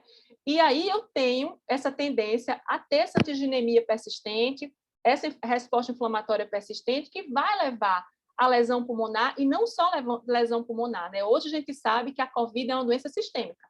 Quem trata a COVID sabe, não é só pulmão, né, que está envolvido aí na resposta da COVID. Então, como a gente vê, baixas doses de infecção, quer dizer, quando você consegue debelar essa infecção através de uma boa resposta inata, como a Cris falou, a gente às vezes nem produz anticorpo, porque o sistema imunológico dá logo conta do recado, né? A gente tem uma doença leve ou até assintomática, mas quando a gente não consegue conter ali essa replicação viral e quando essa antigenemia persistente leva a um estado de inflamação, a gente tem uma doença grave, com clearance viral prolongado, que leva à falência de órgão e intracoagulação disseminada. lesão tecidual, né? E essa tempestade de citocinas, que é a tal sepse viral. Olha só a diferença, né? Então, comparando com aquele primeiro slide, o que a gente tem aqui? Altos níveis de replicação viral, várias citocinas, né? Levando a CIRAG, que está aqui em inglês, é a síndrome do desconforto respiratório agudo. Quando a gente vai dosar, os reagentes de fase aguda estão alterados. Como a Cris falou, né? Uma linfopenia, então linfopenia grave é marcador de um prognóstico reservado, e uma tendência a trombos, né? Pela microinflamação nos vasos. Então, é uma doença que leva a um estado inflamatório que é protrombótico. E aí, olha, resumindo aqui nesse quadro, o que a Cris mostrou, eu queria falar um pouquinho da parte clínica, né, associando essa parte imunológica. Então, o que a gente vê nos exames, né? A gente vê sinais indiretos dessa inflamação, uma piora clínica, o paciente evolui com gravidade, isso acontece geralmente entre o 7º e 10º dia, justamente por essa incapacidade de conter essa resposta inflamatória e de conter essa replicação viral, tendo um clearance viral mais prolongado. A gente tem, assim, uma ideia, né? Quando a gente pega a COVID na primeira semana, a gente pede um hemograma PCR. Então, um hemograma com linfopenia muito grave, ele é um marcador de mau prognóstico, né? Principalmente se o paciente tem comorbidades associadas. Então, o paciente você vai ficar de olho que ele pode piorar, você vai precisar internar. E se for um paciente que até esteja bem, você vai pedir para ele repetir de 48 em 48 horas, porque uma linfopenia grave é um fator de mau prognóstico. Eu tenho visto que isso realmente, esse artigo é do ano passado, mas isso aí se confirma na prática. Então, mais uma vez, a gente discute nas perguntas, mas quem atende COVID sabe que, principalmente se o paciente mantém essa linfopenia depois do 10º dia, está associado a um prognóstico ruim. E quais são os marcadores através dos quais a gente tenta indiretamente aferir essa resposta inflamatória? Então, na prática, a gente usa o DHL, ferritina, TGO, TGP nem sempre estão alterados, mas a gente também usa, CK, e aí entra aí o dímero fibrinogênio, sendo que o dímero ele é muito errático, às vezes o paciente grave ele não altera, às vezes ele altera em outras condições e o paciente tem uma clínica normal, então assim, não é para tratar exame, é para tratar o paciente, tem uma indicação clara para fazer o anticoagulante, né? A gente usa na primeira semana da doença um score geralmente o score de Padua, mas a gente pode usar outros scores, o paciente que tem uma tendência a fazer eventos trombóticos, então trombofilia, evento de trombose prévia, idade, doença autoimune, a gente já anticoagula dose pelo menos profilática antes dele evoluir para a fase inflamatória. E no paciente que evolui com a fase inflamatória, necessidade de oxigênio, aí, sem querer muito entrar no detalhe do tratamento, aí ele tem indicação de dexametasona e anticoagulação, a gente vai tateando aí de acordo com a resposta. Então, geralmente a gente faz a profilática e se o paciente tem evento trombótico, a gente faz a dose plena, mas é só para contextualizar o tratamento, correlacionando com a resposta imunológica. Então, é por isso que a gente usa a dexametasona e é por isso que a gente usa a heparina, por causa dessa fase inflamatória e desse estado protrombótico, né? E assim, é muito complicado porque quando o paciente evolui com gravidade e está ali com os marcadores estourados, não tem corticóide que segure, né? Às vezes você vê que é uma resposta individual mesmo do paciente. E aí a maioria dos pacientes, 90% evolui bem, recupera na primeira, segunda semana, ele já está bem, e naqueles 15% que não evolui tão bem, que vai precisar de internação, eu tenho um curso mais prolongado, naqueles 5% que evolui com gravidade, uma minoria aí, 3%, 1%, depende da população estudada, vai evoluir com morte, né? E aí a gente vê a tempestade de citocina, essa sepse viral, intracoagulação vascular disseminada, síndrome de desconforto respiratório aguda, falência de múltiplos órgãos, e uma coisa que acontece muito é quando a gente interna, a gente já entra com antibiótico, porque tem a lesão vascular, que propicia também a infecção secundária, é bem comum. E aí, só para a gente lembrar que 5% dos pacientes é que vão ficar graves, né? A maioria dos pacientes evolui muito bem, e para a gente ver que é uma tendência mesmo genética, né? Claro que os fatores, as comorbidades influenciam, mas é a resposta individual do paciente. E aí as síndromes clínicas que podem estar associadas ao COVID, eu sei que a aula não é de tratamento, mas eu acho que vale a pena para a gente contextualizar na resposta imune, falar um pouquinho dela. Esse material é muito bom, que é do Einstein, mas ele é baseado nas diretrizes do CDC. Então, o paciente pode ter sintomas leves, uma pneumonia sem complicação ou uma pneumonia grave. Então, é importante a gente monitorizar principalmente a saturação, essa evolução dos sintomas. Eu não vou entrar em detalhes, mas se a gente quiser, a gente pode discutir nas perguntas. pensando que o paciente que evolui com CIRRAG, o paciente tem um estado inflamatório descontrolado, ele vai evoluir com sepse também por infecção bacteriana secundária, e ele, às vezes, morre de choque séptico, né? Ele não morre de desconforto, ele está com desconforto respiratório, mas ele morre de sepse. E aí, lembrando dessa síndrome multi-inflamatória sistêmica, essa inflamação aí não fica de graça, né? O paciente, ele tem um quadro grave, é um paciente que tem uma inflamação grave, a gente vê os marcadores estourados. Eu já vi paciente com ferritina de 40.000 na UTI. E o paciente, é muito difícil esses pacientes saírem, né? Já vi também paciente muito grave recuperar, mas quando ele chega nesse estado de inflamação grave, é muito difícil a gente tirar, por melhor que seja a assistência na UTI. E aí, eu não sou a melhor pessoa do mundo para falar de criança, que eu sou clínica, né? Sou alergista, imunologista em clínica de adulto, trabalho com adulto, mas lembrando que, apesar das crianças, a maioria evoluir bem, isso tem uma explicação, que é pela imaturidade imunológica da criança, né? Principalmente pela essa capacidade aí de fazer essa resposta da imunidade adquirida com essa magnitude. Então, o que é que a gente tem visto? Que quanto menor a idade da criança, maior a tendência de evoluir bem, mas isso não é 100% de certeza, né? Pode ter criança que vai evoluir mal, inclusive bebê, vocês são pediatras, vão falar aí melhor que eu, mas só lembrando que essa resposta inflamatória descontrolada, mesmo nas crianças, que é uma população que tende a evoluir melhor, a explicação acredita-se que seja essa, né? A imaturidade imunológica, mas mesmo nas crianças pode acontecer. Então, acho que todo mundo aí, depois de um ano de Covid, já viu algum caso de Kawasaki e de criança que evoluiu mal pela Covid. Então, não é risco zero que a criança não vai evoluir mal, né? E aí, só lembrando que tem os critérios para falar dessa síndrome multissistêmica pediátrica, que esses critérios incluem ali, realmente, a constatação de que tem uma resposta inflamatória exacerbada. E falando assim, quem é o paciente que tem risco de doença grave? Então, eu falei muito agora, até agora, eu falei muito daquele paciente que tem que é geneticamente marcado para não evoluir bem. Mas quais são os fatores de risco, né? Quem é que tem risco para não evoluir bem?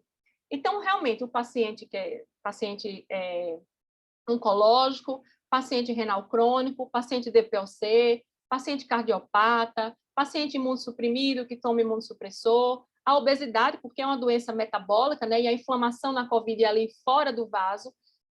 No começo da pandemia, acho que todo alergista vai lembrar, a gente ficou muito, muito preocupado com nossos asmáticos, mas ainda bem que isso não se confirmou, né? Essa preocupação deles evoluírem mal. Quem tem asma controlada não teve essa má evolução que a gente esperava, de certa forma, né? E aí a explicação é porque a inflamação na COVID é ali do lado de fora do vaso, não é no alvéolo, mas mesmo assim, é claro que uma doença respiratória viral descompensa a asma, e os pacientes portadores de asma grave, eles estão inclusive na indicação para a prioridade na vacinação pela comorbidade.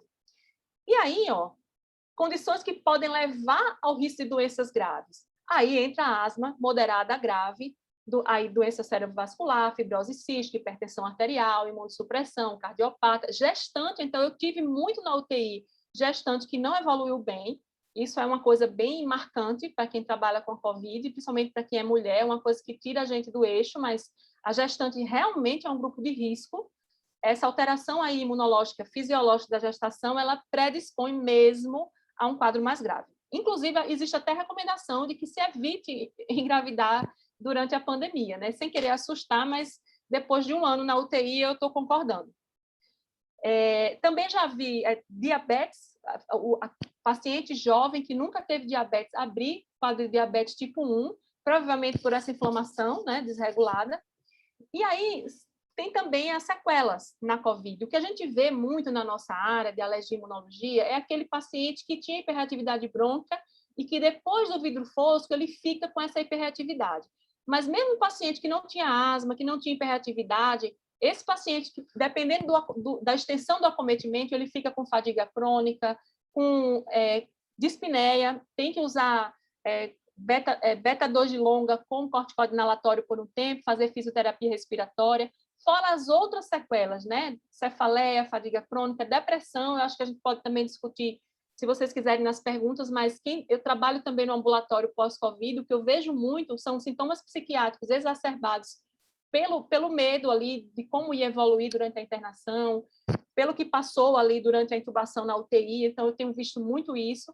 Eu trabalho num ambulatório aqui em Maceió, da prefeitura, que é para tratamento de pós-Covid. Então, lá tem neurologista, infectologista, eu estou como clínica, infectologista, pneumologista, justamente para tratar esses pacientes que, após a internação prolongada, têm tantas sequelas, né? Então, só para lembrar um pouquinho que, mesmo quem sobrevive, essa inflamação exacerbada aí não deixa o paciente sossegado, não, depois que ele tem a cura clínica da doença. Ela ainda repercute por um tempo, e as sequelas, elas são individuais, mas elas afetam muito a qualidade de vida. E aí, só para falar um pouquinho dos testes, né? Porque a gente vive num momento hoje de muita desinformação, né? As pessoas, elas...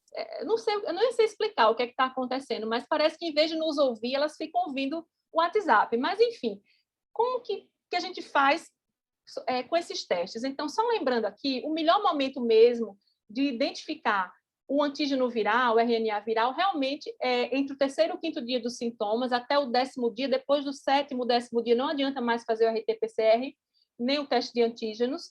E aí, na COVID, tem uma coisa muito interessante. A gente consegue identificar a IgG muito precocemente, ela começa a produção quase que simultaneamente à IgM. Então, cerca de 5 a 7 dias, a gente já consegue detectar a IgM, a IgG a partir de 10 dias. Agora, o mais seguro mesmo é a partir de 30 dias, aí você consegue realmente ter uma IgG positiva, né? E essa IgG a gente usa para fazer o diagnóstico indireto, quando a gente não consegue comprovar a infecção através do RT-PCR. Não é para dizer que está imune ou que está curado, nem muito menos a IgM, que significa transmissão, nada disso. Lembrando um pouquinho como é que é feito o RT-PCR, só para poder... A Cris é expert, é doutora em PCR, né? Então ela pode tirar as dúvidas de vocês, mas assim, só para lembrar que depende da técnica, depende do momento, e PCR positivo não indica que tem vírus viável. Pelo contrário, você pode ter a cura clínica já, e o RT-PCR permanecer positivo por até 90 dias, porque ele só mostra RNA viral, né? Você tem resto de vírus ali que fica dando PCR positivo, só para lembrar que o PCR ele vê RNA viral, não vírus viável. E aí, para que serve, né, o RT-PCR? Ele é para diagnosticar na fase aguda, ele pode ser falso negativo se ele for mal feito, se for feito fora da janela. O teste positivo não necessariamente significa que a replicação viral e transmissão. O teste negativo, ele auxilia para a gente tirar o paciente, né, daquele isolamento, mas isso para ambiente hospitalar. A gente não usa teste negativo para voltar ao trabalho, né? E às vezes o paciente tem uma piora tardia, e aí é interessante você ver se esse teste está negativo, né? Considerar também a diversidade de kits, porque às vezes o kit utilizado não é tão bom. E para que serve a sorologia, então? Ela não serve para dizer que está imune, ela não serve para dizer que ainda está doente, ela não serve para dizer que está transmitindo. Por quê? Vocês viram a complexidade da resposta imunológica, né? Então, a gente não pode dizer que a gente está imune porque a gente tem um IgG positivo. É muito além disso. Até porque a gente sabe que a imunidade para vírus respiratório é transitória. No começo da pandemia já se sabia que ela não ia ser tão duradoura, e isso se confirmou com o passar dos meses. Então, para que ela serve? Para fazer diagnóstico indireto em casos de RT-PCR positivo ou teste de antígeno negativo, aliás, RT-PCR negativo ou teste de antígeno negativo, e para estudos epidemiológicos, né? Aí, olha, a gente ouve muito isso no dia a dia, essa coisa do WhatsApp está ficando bem desafiador para quem quer fazer realmente uma boa prática baseada em evidências. Então, é bem difícil, todo dia a gente ouve, IgM significa doença e transmissão, IgG significa que está curado. Tenho que ter IgG para voltar a trabalhar. Então, é dureza a vida do imunologista na pandemia. E aí, o que a gente explica todos os dias, né? A gente acorda respondendo isso. Não, IgM não significa doença nem transmissão. A IgM pode estar positiva e pode ficar semanas positiva, você já está curado há muito tempo. A IgM é um anticorpo que é produzido logo no início de qualquer infecção e a gente usa para dar diagnóstico quando a gente não consegue dar pelo padrão ouro, que é o RT-PCR. Não, IgG não significa que está curado, principalmente porque a IgG ela é produzida bem no começo da infecção. Então, às vezes, tem paciente que está ali grave, com 20 dias de infecção, está entubado e está com IgG. Não tem nada a ver. E você pode, como a Cris lembrou no começo da aula, né, nem produzir IgG, porque você teve uma resposta imunológica tão boa que você deu cabo do vírus e não teve estímulo para produzir uma resposta humoral. Então, é uma burrice falar isso, né? E também não se usa critério baseado em teste para fazer o retorno ao trabalho, né? É o quadro clínico, é a história clínica. Então, a gente usa sorologia e RT-PCR para dar diagnóstico, mas a gente não repete teste, não se usa estratégia baseada em teste para dizer que está curado, é a cura clínica. Então, se depois de 10 dias do início dos sintomas, você está assintomático nas últimas 24 horas, está liberado para trabalhar. Agora, nessas variantes, acredita-se que o tempo de transmissão é maior, então talvez esse período mude. Por que essas variantes são mais infectantes? Porque o paciente fica sintomático por mais tempo. Mas aí entra também no mesmo critério, né? Se deu 10 dias e ele está sintomático, você não vai liberar, né? E os pacientes imunossuprimidos e graves, eles transmitem geralmente até 20 dias. Então, mesmo aquele paciente grave, entubado, com 2 meses de doença, ele não está mais transmitindo, né? E aí não precisa repetir o PCR e liberar para trabalhar só quando o PCR está negativo, não precisa fazer sorologia e liberar para trabalhar só quando a IgM está negativa e quando a IgG está positiva, porque você pode nem ter a IgG. E agora, a gente chama a importância, né, como a Cris falou, eu quero dar aula para mostrar que imunologia não é difícil. E eu queria chamar a atenção de como ela é importante, né? Então, muitos colegas, infelizmente, dão diagnóstico usando tabelinha de WhatsApp. Então, você está transmitindo, você está curado. Então, como é importante a imunologia, né? Porque a interpretação ela deve ser baseada na história clínica, né? No quadro clínico, na história individualizada. Deve ser individualizada essa interpretação da sorologia. E falando em sorologia, o que está na moda agora, a vida do imunologista é dura, que agora está na moda, vou dosar anticorpo neutralizante para saber se a vacina foi eficaz. Não tem essa indicação, de maneira nenhuma. Por quê? Porque a resposta imunológica ela é muito mais complexa do que a formação da IgG. Espera-se realmente que você produza IgG após vacinação, mas a ausência da IgG não quer dizer que a vacina não funcionou. Pelo contrário, a Coronavac não estimula produções robustas de IgG. A da AstraZeneca também não. Então, você pode muito bem ter funcionado e você ter uma resposta de memória mais celular, tem um TH1 de memória, tem um CD8 de memória. Não quer dizer você não ter IgG neutralizante positiva que a vacina não funcionou. E, ao contrário, você ter IgG neutralizante positiva, né, o anticorpo neutralizante ou IgG positiva na sorologia quantitativa positiva, dá uma sensação de falsa segurança, porque não está padronizada a quantidade de IgG que confere proteção. Então, eu me vacinei, eu fiz a minha sorologia. Pessoal, por favor, desliga o microfone. Desliga o microfone, por favor. Então, não está padronizada a quantidade de IgG suficiente para dar uma proteção. Então, você faz... Eu me vacinei, fiz a sorologia, deu 67. Eu estou imune, então eu vou ter cuidado, não vou ter mais cuidado, não vou mais usar máscara. Não tem nada a ver isso. Então, a Anvisa já fez uma nota técnica explicando justamente isso que a gente está falando aqui. Não existe, até o momento, definição da quantidade mínima de anticorpo neutralizante necessária para conferir proteção imunológica contra a infecção pelo SARS-CoV. Dessa forma, esses produtos não devem ser utilizados para determinar a proteção vacinal. Não há embasamento científico que correlacione a presença de anticorpo contra SARS-CoV com proteção à reinfecção. A SBIM, Sociedade Brasileira de Imunização, também fez uma nota técnica mostrando aqui que não tem essa indicação, que o sistema imunológico é muito mais complexo e não é pela IgG que a gente vai dizer se está imune ou não. Então, por mais que o laboratório diga que o exame vê a eficácia da vacina, isso não é verdade. Não se sabe isso e não é para fazer sorologia.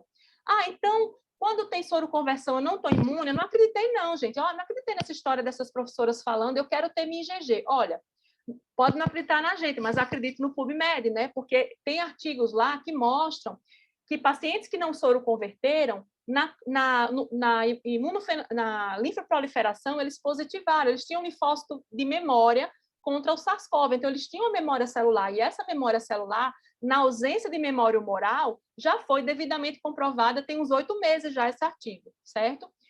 Eu não acredito nessas professoras, eu quero a IgG, eu quero o PCR negativo para voltar para trabalhar, não precisa acreditar em mim, veja o CDC, aqui é o CDC americano, não se usa estratégia baseada em testes para o retorno ao trabalho. E assim diz o nosso Ministério da Saúde, né? Então não é para pedir, que tem o RH das empresas, todo dia manda no pronto-socorro, né? Eu vim aqui fazer teste para saber se eu posso trabalhar. Não tem essa indicação.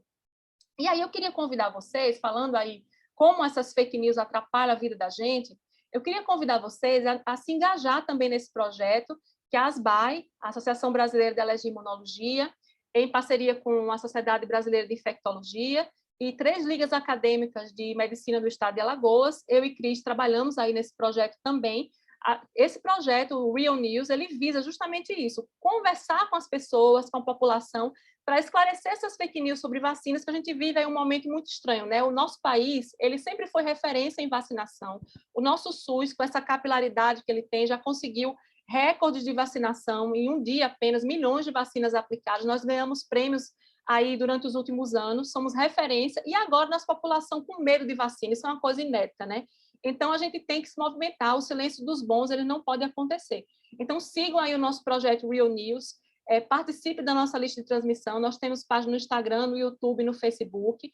A nossa ideia é pegar essas fake news da tia do WhatsApp, explicar, né, com base na medicina baseada em evidências e fornecer explicações corretas para a tia do WhatsApp viralizar. Então, a gente conta com vocês. E aí, gente, tá difícil a vida, né? Tá um inferno mesmo, o WhatsApp, a gente acorda de manhã, eu já saí de vários grupos, mas não tem jeito, no consultório os pacientes vêm ali com aquelas informações mais esdrúxulas, mas a gente não deve desanimar, né?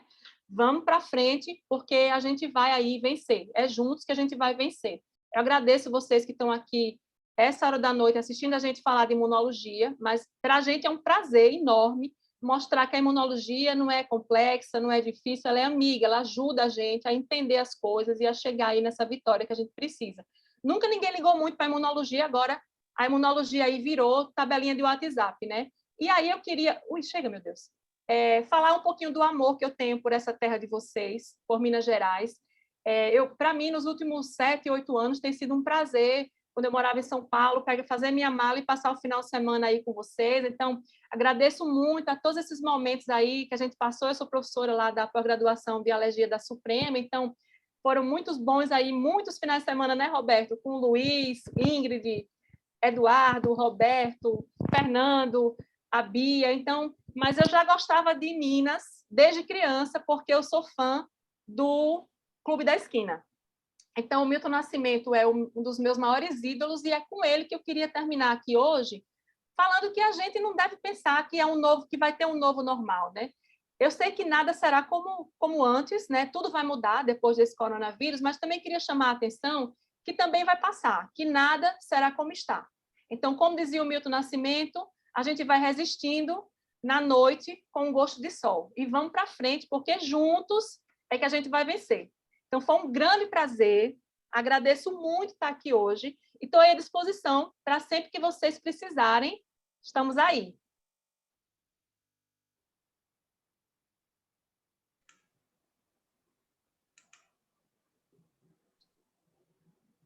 Cíntia, muito obrigada pela aula, doutora Cristiane também, foi maravilhoso.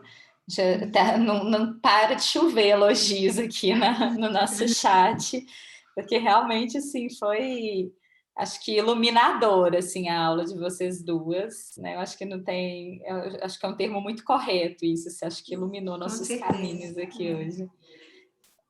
Paty, você quer colocar alguma coisa antes de eu abrir as perguntas? Vocês são duas fofas. Eu fiquei emocionada agora no final, Cíntia. Eu sou chorona por natureza. Então, assim, vocês estão super convidadas para vir aqui em Minas, vir ficar, tomar o nosso café, nosso franguinho caipira, mas muito prazer mesmo. O prazer foi todo nosso. Vocês descomplicaram uma coisa que sempre é complicada para os alunos, que é a imunologia. Então, foi um aulão, mas assim, esclarecedora, didática, e nós estamos super agradecidos por essa oportunidade. Então, nós é que agradecemos sempre, de coração. Vamos ver, né, doutor Roberto agora falando, mas um beijo e vou agradecer no final de novo. Parabéns, Cris, parabéns, Cíntia. Cíntia, obrigada. Eu, como mineira, agradeço as suas palavras. Você sabe que sinta-se como uma mineira. Você é a tipo da Paulistinha Lagoano mineira, que a gente adora. Bom, eu gostaria até de começar, se você me permitir, Fernanda, fazendo uma pergunta que é uma curiosidade minha, tá? O Cris falou da interleucina 6, que é aquela explosão, a Cíntia também falou. Uma pergunta prática, tá? qual é o melhor momento que poderia se entrar com a anti-IL-6, assim, num paciente com Covid? Porque depois que já está tudo estragado, não adianta. E também antes, também não adianta. Qual é aquele momento que fala assim, olha, esse é o momento que eu indico uma anti-IL-6? Ou anti-receptor? Ô, Fernando, eu acho que a gente não tem essa resposta. Roberto, Assim... o Fernando e meu Roberto, primo. desculpa. Ai, desculpa, tá com o Fernando. Fernando é o chefe querido. Eu estava lembrando que você falou nosso cafezinho, eu fiquei lembrando do Fernando. É o seguinte, eu acho que a gente não tem essa resposta com a medicina baseada em evidência ainda. A gente vai ter. Até porque é caro, né? Então não tem tantos estudos. Mas, assim, eu acho que, pelo que eu li, eu acho que seria naquele paciente potencialmente grave que está entrando na fase inflamatória. Exato. E aí a gente podia, esse paciente potencialmente grave, hoje, de maneira prática, a gente tem linfócito, a gente tem uma manutenção da febre depois do 7º dia, que já é um indicador de gravidade. Eu tenho visto na minha prática, na porta, porque eu estou na UTI, mas estou na porta também, que esses pacientes, realmente, essas novas cepas, eu tenho internado jovens, mais jovens, e eles têm piorado mais rápido. É difícil você contar o dia dos sintomas, porque às vezes os sintomas são um pouco percebidos, mas de uma maneira geral, eu internei paciente, tudo bem obeso, mas paciente jovem, com pouca ou nenhuma comorbidade, com 8, 10 dias de doença grave. Internei pacientes com 75% de comprometimento no 10º dia, coisa que ano passado eu não via. E aí, esse paciente, esse time aí, eu acho que quando você interna e que você vê que o paciente jovem, ele está mantendo a febre, ele tem um acometimento pulmonar extenso, ou que dobrou nas últimas horas, e que ele está com a prova inflamatória com uma curva ascendente, eu concordo com você, sabe? Eu acho que não pode esperar ele estar com a ferritina estourada e entubado para entrar. Mas esses estudos que estão para sair de DNA, que eu citei o exemplo do professor Condino, porque a gente conseguiu participar também desse estudo multicêntrico. Se a gente conseguir identificar geneticamente, isso é coisa da medicina de precisão, né? A gente conseguir identificar geneticamente aquele paciente que tem a tendência a evoluir grave, quem sabe a gente não entra antes disso, né? Mas como isso é um sonho ainda, eu acho que os marcadores que a gente dispõe hoje, que são as provas inflamatórias, a evolução clínica mantendo gravidade e uma piora ascendente, a partir do 7º dia, eu já entraria. Se eu tivesse, eu já entraria. O que eu vi aqui em Alagoas, eu vi usar, mas só em paciente grave em UTI. Okay. Não vi nessa sua ideia. O que você acha, Cris? Eu concordo com você plenamente. E, na verdade, eu acho assim, quando você tem linfopenia... Porque a realidade, gente, é que a gente não tem os exames todos à disposição. Essa é a realidade. Não adianta a gente... Como o paciente está evoluindo e o tempo que a gente está tendo a resposta não é a mesma. Então, concordo plenamente com a Cintia. Lembrando que eu até escrevi aí no chat que, assim... a PCR é uma ferramenta que a gente tem em qualquer lugar. E eu sei que a gente fala dos outros marcadores, mas Cíntia sabe bem do que eu estou dizendo, a gente não tem tudo em todos os lugares. Então, a gente precisa da clínica do paciente. A gente nem tem tomografia em tudo que é lugar. Então, na verdade, assim, a gente precisa desse dado inicial, de ver como é que ele está evoluindo, e aí talvez fosse o momento. Mas isso ainda vai demorar. Roberto, isso é um estudo que se faz muito comumente em Harvard, esse tipo de estudo que a gente pega, inicia uma patologia, Harvard associada com o CDC, obviamente, né? E eles vão medir o momento de você entrar. Assim que eu souber alguma coisa, se eu não conseguir mandar diretamente para você, eu mando pela Cintia e chega a você. Porque... Eu vi aqui excelentes as perguntas. E aí, falando nisso, né, assim, você perguntou, Roberto, do momento de entrar, eu vi aqui a pessoa falando, então se eu tive uma resposta leve, eu não vou ter uma memória imunológica? Pois é, então, se você não tem um estímulo para a resposta adquirida, de produzir anticorpo, talvez você não tenha para a resposta celular. Mas, nesse estudo que eu mostrei, eles pegaram, como é que foi? Foram 2 estudos, eles pegaram pessoas na família, por exemplo, tá aqui eu, meu pai, minha mãe, meu irmão, eu tive Covid. O que eles fizeram? Eles pegaram os familiares que conviveram comigo, onde você não conseguiu diagnosticar, eles não tiveram sintomas e não tiveram forma grave, mas eles tinham memória imunológica celular. Então, assim, pela lógica, se você não produz anticorpo, você não vai ter que produzir linfócito, mas isso foi comprovado, que você pode não ter uma soroconversão e ter uma memória celular. Agora, o que acontece? Para vírus respiratório, essa memória é transitória. Hoje a gente sabe que é cerca de 6 meses, né? E provavelmente as vacinas vão entrar no calendário, né? A gente só não sabe a data. Na verdade, viu, essas coisas que eu falei para vocês, eu aprendi lendo os artigos, assistindo aula e de olho nos infectologistas, porque eles que são os especialistas, virologistas, né? Então, eu não perco uma aula, eu fico ali de olho. Então, tem aula de imunologista, infectologista falando de Covid, eu já estou ali assistindo, porque os especialistas é que vão trazer isso para a gente, né? E aí, só falando um pouquinho dessa questão da memória imunológica, gente, uma coisa que a gente precisa lembrar, e aí é bem a parte bem basicona mesmo, que acaba sendo esquecida. Então, por exemplo, a gente, quando a célula dendrítica ela faz o processo de apresentação de antígeno, existe ali a expressão de receptor de IL-2. Então, a expressão do receptor IL-2 na superfície do linfócito faz com que eu garanta que ele libere IL-2. Então, eu faço uma ativação autócrina daquele linfócito, então é por isso que eu tenho memória imunológica, como a Cintia está falando, e depois eu vou avisar a minha medula óssea que eu preciso de mais linfócitos. Então, muita gente acha que só tem memória imunológica de linfócito B, mas a gente tem de células NK e de linfócito TCD8 também, no momento em que eu faço esse processo de apresentação, ou HLA-1 ou VMHC interagindo com receptor específico. E a partir daí eu já faço essa multiplicação local e eu tenho a memória imunológica. Então, esses estudos que mostraram assim que eles parearam, né, o PCR com a cultura viral, para poder dizer que o PCR pode ficar positivo e a cultura viral mostrar negativo. E esses estudos que eu falei, que mostram memória celular, foi de cultura de linfócito. Isso. Então, eles pegaram ali aquele paciente que não soroconverteu, aí eles fizeram cultura de linfócito e mostraram que o paciente não tinha IgG, mas ele tinha TH1, TH2 de memória e linfócito B de memória. Então, no início, as pessoas falavam que ter uma IgG elevada no início da infecção falaria a favor de uma imunidade mais duradoura, assim, existe essa... Eu vi isso. E isso não faz sentido, então, pelo que a gente está discutindo agora, né? Olha... Não. É uma imunidade mais robusta, né? Mas, assim, pelo que você está falando, você pode não ter e ter uma memória mais duradoura. Eu tive uma paciente agora, eu fiquei até meio assustada, é a minha prima. Ela teve Covid reinfecção com menos de 3 meses. E não foi o PCR que continuou positivo, porque ela, por acaso, ela teve um PCR negativo, porque ela foi viajar.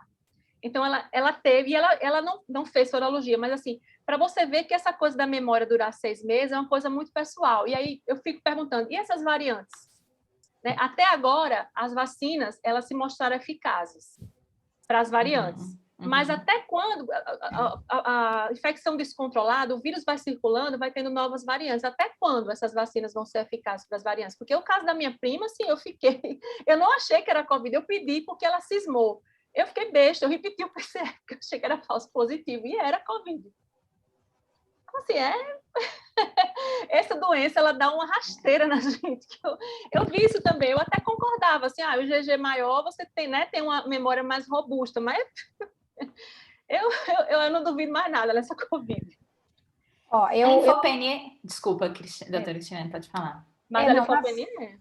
Não, na verdade, uma coisa que... É porque o livro básico lá, quem gosta muito de imuno, eu particularmente não sou muito fã do Abbas, apesar de conhecê-lo dos congressos de SBI, eu prefiro Genway, mas está lá no Abbas dizendo, quando você tem a cura, o paciente apresenta a IgG. E aí a IgG é uma resposta melhor. Então, na verdade, no genérico, na imunologia básica, aquela que você está ali, que você não pensa na clínica, porque não adianta você olhar, sem você parar e olhar a clínica do paciente, como Cíntia falou, dependendo da história genética daquele paciente, cada paciente vai responder de uma maneira diferente. Quando o Abbas está ensinando ali, ele fala bonitinho, e a 1 mais 1 vai dar igual a 2. Então, eu tenho ativação de linfócito B, evolui para plasmócito, tem uma resposta de 2, secreta anticorpo. Mas não é que o Abbas esteja errado, eu acho assim, que ele explicou assim, quando há cura, geralmente é a IgG ela coincide com a cura. O que eu estou querendo dizer é assim, que IgG não é sinônimo de cura, principalmente para COVID, porque você pode não ter IgG, ou como eu já vi, paciente, a gente às vezes faz o diagnóstico pela IgG, ele está entubado. Como que ele está curado? Porque o PCR você fez fora da janela, e aí você fez o diagnóstico pela sorologia, para poder confirmar a etiologia, né?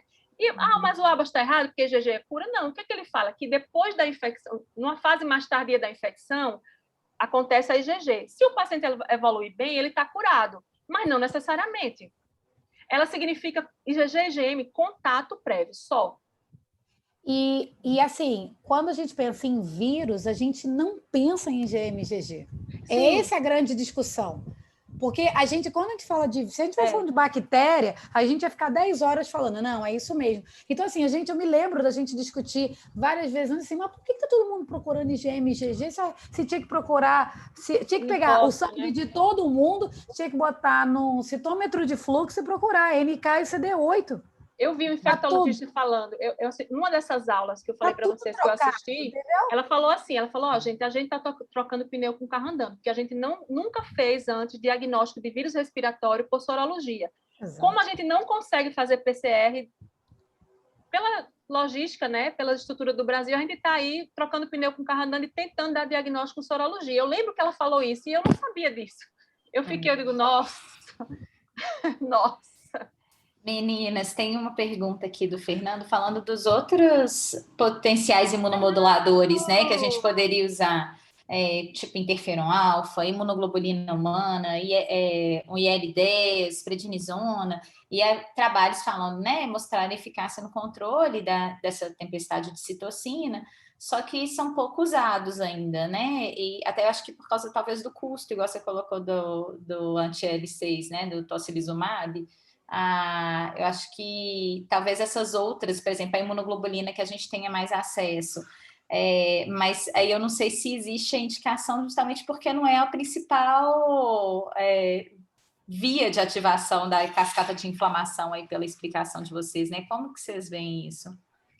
Eu aí vou falar um pouquinho dos infectos. Os infectos, eles meio que arengam um pouquinho. Tem uns que são contra a imunoglobulina para doença infecciosa, tem outros que são entusiastas. Uhum. Eu acho que é, sim, uma linha promissora. Principalmente o anti-interleucina 6.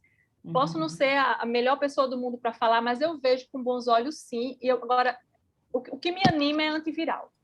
Eu acho que para uma doença viral, o que me anima mais do que interleucina, até pelo custo, pelo que o Roberto falou, qual o momento de entrar, se você entra com uma doença mais avançada, não teria tanto benefício, enfim. O que eu vejo de mais promissor em relação a tratamento, pelo que eu tenho estudado, é antiviral, que é o que eu acho que vai sair, né? Um antiviral. Eu queria aproveitar para responder uma pergunta que eu vi, que é sobre o anticoagulante. O Eduardo estava falando ali sobre o dímero e o anticoagulante. Veja só. Eu procuro não tratar exame, até porque o dímero é um exame muito errático e ele pode estar alto em outras situações, gravidez, assim, outras situações ele pode estar aumentado. Eu vou pela clínica. E aí, lá onde eu trabalho, a gente segue o protocolo do Einstein. E como que a gente faz? Assim, o paciente, na primeira semana, se ele preenche um score, uma pontuação alta para risco de evento trombótico, a gente já entra com a dose profilática. Se ele evolui com gravidade, independente do dímero, quando a gente interna, já faz. Agora, anticoagulação plena, a gente faz quando tem evento trombótico. Agora, tem um protocolo do Sírio que eles fazem dose intermediária, nem plena, nem profilática, para aquele paciente grave que necessita de O2. Eu também acho que a gente tem muito o que aprender com isso. E a resposta minha, pessoal, posso estar errada, mas para a pergunta do Eduardo é o seguinte, eu iria pela clínica, repetiria esse dímero, se realmente se mantivesse alta, dependendo do paciente, eu poderia fazer sim, mas dose profilática, e acompanhando plaqueta. E o tempo é assim, depois que a gente dá alta da UTI para paciente grave, nos serviços onde eu trabalho, são 3 meses de anticoagulação profilática. Se é até 60 quilos, faz 40. Acima de 60, faz 60 miligramas. Acima de 80, faz 60 miligramas por 3 meses. Eu estou com alguns pacientes do home care, pós-Covid, que estão bem, não tem evento trombótico, mas pela gravidade do quadro que eles tiveram, a prescrição pós-alta foi 3 meses. Então, assim, isso ainda vai mudar muito, né? Eu estou falando, assim, de onde eu trabalho, mas isso vai mudar muito. Tem protocolos diferentes, né? O recado que eu dou é assim, na minha prática, o que é que eu vi dos artigos que realmente eu vi? Linfopenia, acreditem nela, viu? Paciente com linfopenia grave, eu já vi paciente com 4%, 7%, paciente que começou com 11%, chegou no 10º dia, foi para 4%, com 500 de absoluto. Então, assim, o absoluto abaixo de 800, fique de olho nesse paciente. É claro que não é regra, né? Você pode ter linfopenia ou ir bem, mas fique de olho nesse paciente. E o paciente que mantém a febre depois do 7º dia, também fique de olho. Não é para... Tem alguma coisa aí. E não trata exame, porque o dímero engana muito. Peço fibrinogênio junto também e não trata exame. Veja o paciente. Eu ia falar sobre a questão da utilização da IL-6. Enquanto imunologista, eu amo citocinas, mas eu sou terminantemente contra, porque citocina, gente, tem uso sistêmico. Então, eu não consigo fazer administração de uma citocina e ela agir apenas em um local. Eu vou gerar mobilização de células de todo o organismo. Então, por exemplo, não dá para eu administrar um anti-IL-6. Eu preciso ter normalmente, por exemplo, processo alimentar, formação do bolo fecal, por exemplo, eu preciso ter macrófago localizado na região, porque eu tenho bactérias ali associadas. Se eu não tiver IL-6 ali, eu não vou ter localização de macrófago. Por exemplo, ninguém pensa que o sistema imune está participando do processo digestivo, mas está lá o nosso apêndice para dizer que a gente precisa disso. Então, como a Cíntia, eu também acho que o antiviral ele é definitivamente muito melhor do que qualquer modulador de citocina. Se fosse assim, gente, se a citocina administrada fosse tão simples, por que hoje a gente não estaria utilizando citocina como adjuvante de vacina direto? A gente faz isso na pecuária. Na pecuária, a gente consegue fazer para poder manter os gados de corte e etc. A gente faz isso para combater a infecção bacteriana, mas a gente está falando do animal, o estudo é um pouco diferente, a resposta imunológica um pouco diferente, mas em seres humanos, até hoje, a gente não tem nenhum adjuvante baseado em IL-2, baseado em, por exemplo, IL-4 ou IL-5, que a gente iria direcionar diretamente a resposta imunológica. Não existe por quê? Porque a gente não controla a resposta imunológica. Coloquei ali, seja o que Deus quiser. As perguntas não param de chegar aqui, gente. O Eduardo perguntou se, né, ainda sobre o linfócito TCD4 e CD8, se eles já caem na fase inicial da doença, se isso indicaria um mau prognóstico. Que é isso Sim. Que você estava colocando, né, gente? Uhum. Mas porque, como a Cris falou, já está perdendo a batalha, né? Agora, o que eu vejo, assim, que se for na primeira semana, ainda tem uma recuperação. Não, eu nunca vi CD4 e CD8, assim, imunofenotipagem. Eu vi do hemograma, sim, né? Mas como 80%, linfopenia. Mas como a maioria das células, 80% é linfócito T, então a gente já pensa, né? Agora, o que eu vejo que é um mau prognóstico, assim, na prática, é ele estar baixo depois de entre 7 e 10º dia, que é quando a doença piora. Mas veja, eu estou falando assim, de uma maneira geral. É claro que você vai ter aquele paciente gravíssimo que não tem uma linfopenia. Né? Sim. Mas como qual é o habitual dessa linfopenia durar? O tempo, mas... Olhe, depois que ele entra, deixa eu pensar aqui, estou vendo aqui, os pacientes que a gente interna com 8, 10 dias com linfopenia, eles só vão melhorar, eles demoram para melhorar. Depois a gente nem olha mais tanto isso, sabe? Vai ver a parte ventilatória do paciente, mas então eu não sei lhe dizer quanto tempo, mas eu acredito que demore. E o que eu acho que é importante é você, assim, associar isso com a história do paciente para decidir se você vai internar ou não. E no momento que você interna, faz toda a diferença, que você entra com Rocefin, com heparina, com dexametasona. Então, a importância, assim, na prática da linfopenia é se somar aos critérios de mau prognóstico. Depois, eu não sei exatamente quanto tempo, mas eu acredito que ela não vai se recuperar a contento, não. Eu acho que ele mantém. Aí a gente tem discutido... a gente vai... A gente tem visto... Então, hoje estava tendo essa discussão num grupo, na verdade, não foi da questão da linfopenia em si, foi uma manifestação que tem acontecido, sendo vista em crianças, lesões orais, um mês depois do Covid. E aí eu fiquei imaginando que isso poderia ser por causa da linfopenia. Pode né? ser, viu? Sabe uma coisa que eu vi, que eu achei muito interessante? Lesão, tipo afta, na orofaringe. Sim, na orofaringe, assim, muito dolorosa, a gente maneja com anestésico tópico, mas muito dolorosa, tipo viral mesmo. Sim. Lesão de pele também vi muito, aquele pé da Covid, né? Mas passa rasteira, né, a Covid na gente.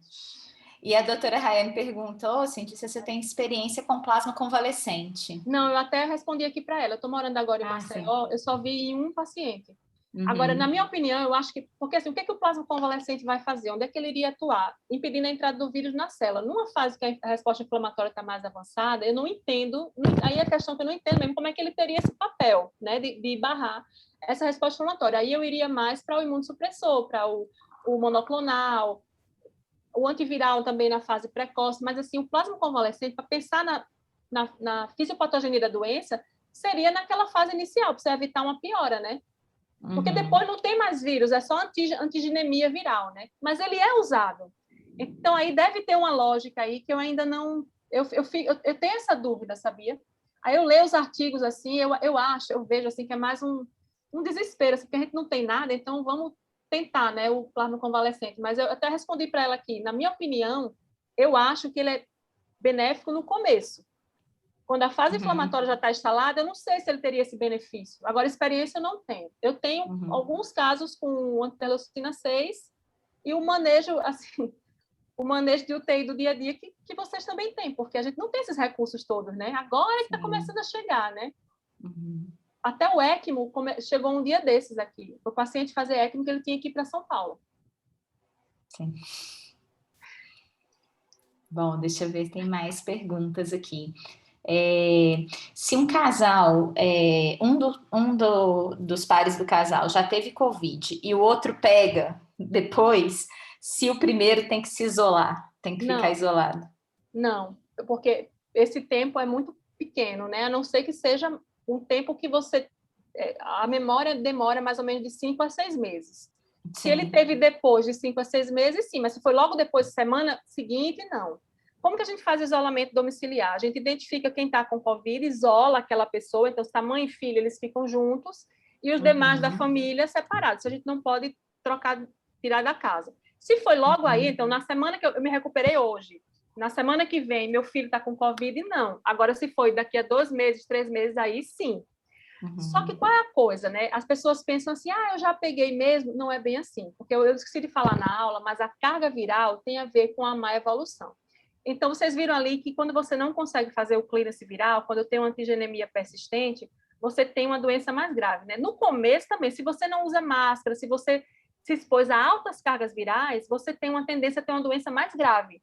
É por isso que nós, profissionais da saúde, somos grupo de risco. A gente entuba, a gente está ali com o paciente grave, tossindo na cara da gente. Então, por que a gente leva isso para a família? Veja, eu moro com Cris. Cris se infectou. Eu não vou me isolar de Cris, porque se eu tivesse que pegar, eu já peguei. Não é assim. Ela está transmitindo do 1º até o 10º dia. Então, com 3 dias ela deu o diagnóstico, eu tenho que usar máscara, eu tenho que ficar longe dela, porque se eu tiver em contato, eu vou ter mais carga viral para fazer esse clearance. E as pessoas não pensam nisso. Eu já beijei mesmo meu marido, se eu tiver que pegar, já peguei. Não é assim, gente. Tem que isolar. É ótima essa pergunta dele para a gente voltar para o básico, né? Sim.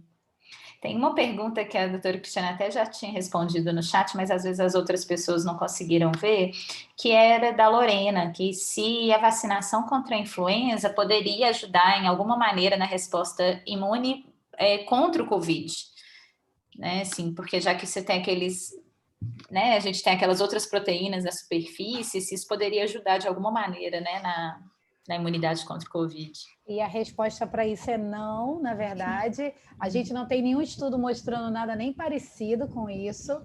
Eu entendi até a pergunta, na hora eu respondi logo, porque eu pensei, ela deve estar pensando em hemaglutinina, só que são diferentes, então não dá para responder. E outra coisa, a resposta que a gente tem imunogênica hoje, a Covid, ela é baseada na proteína S.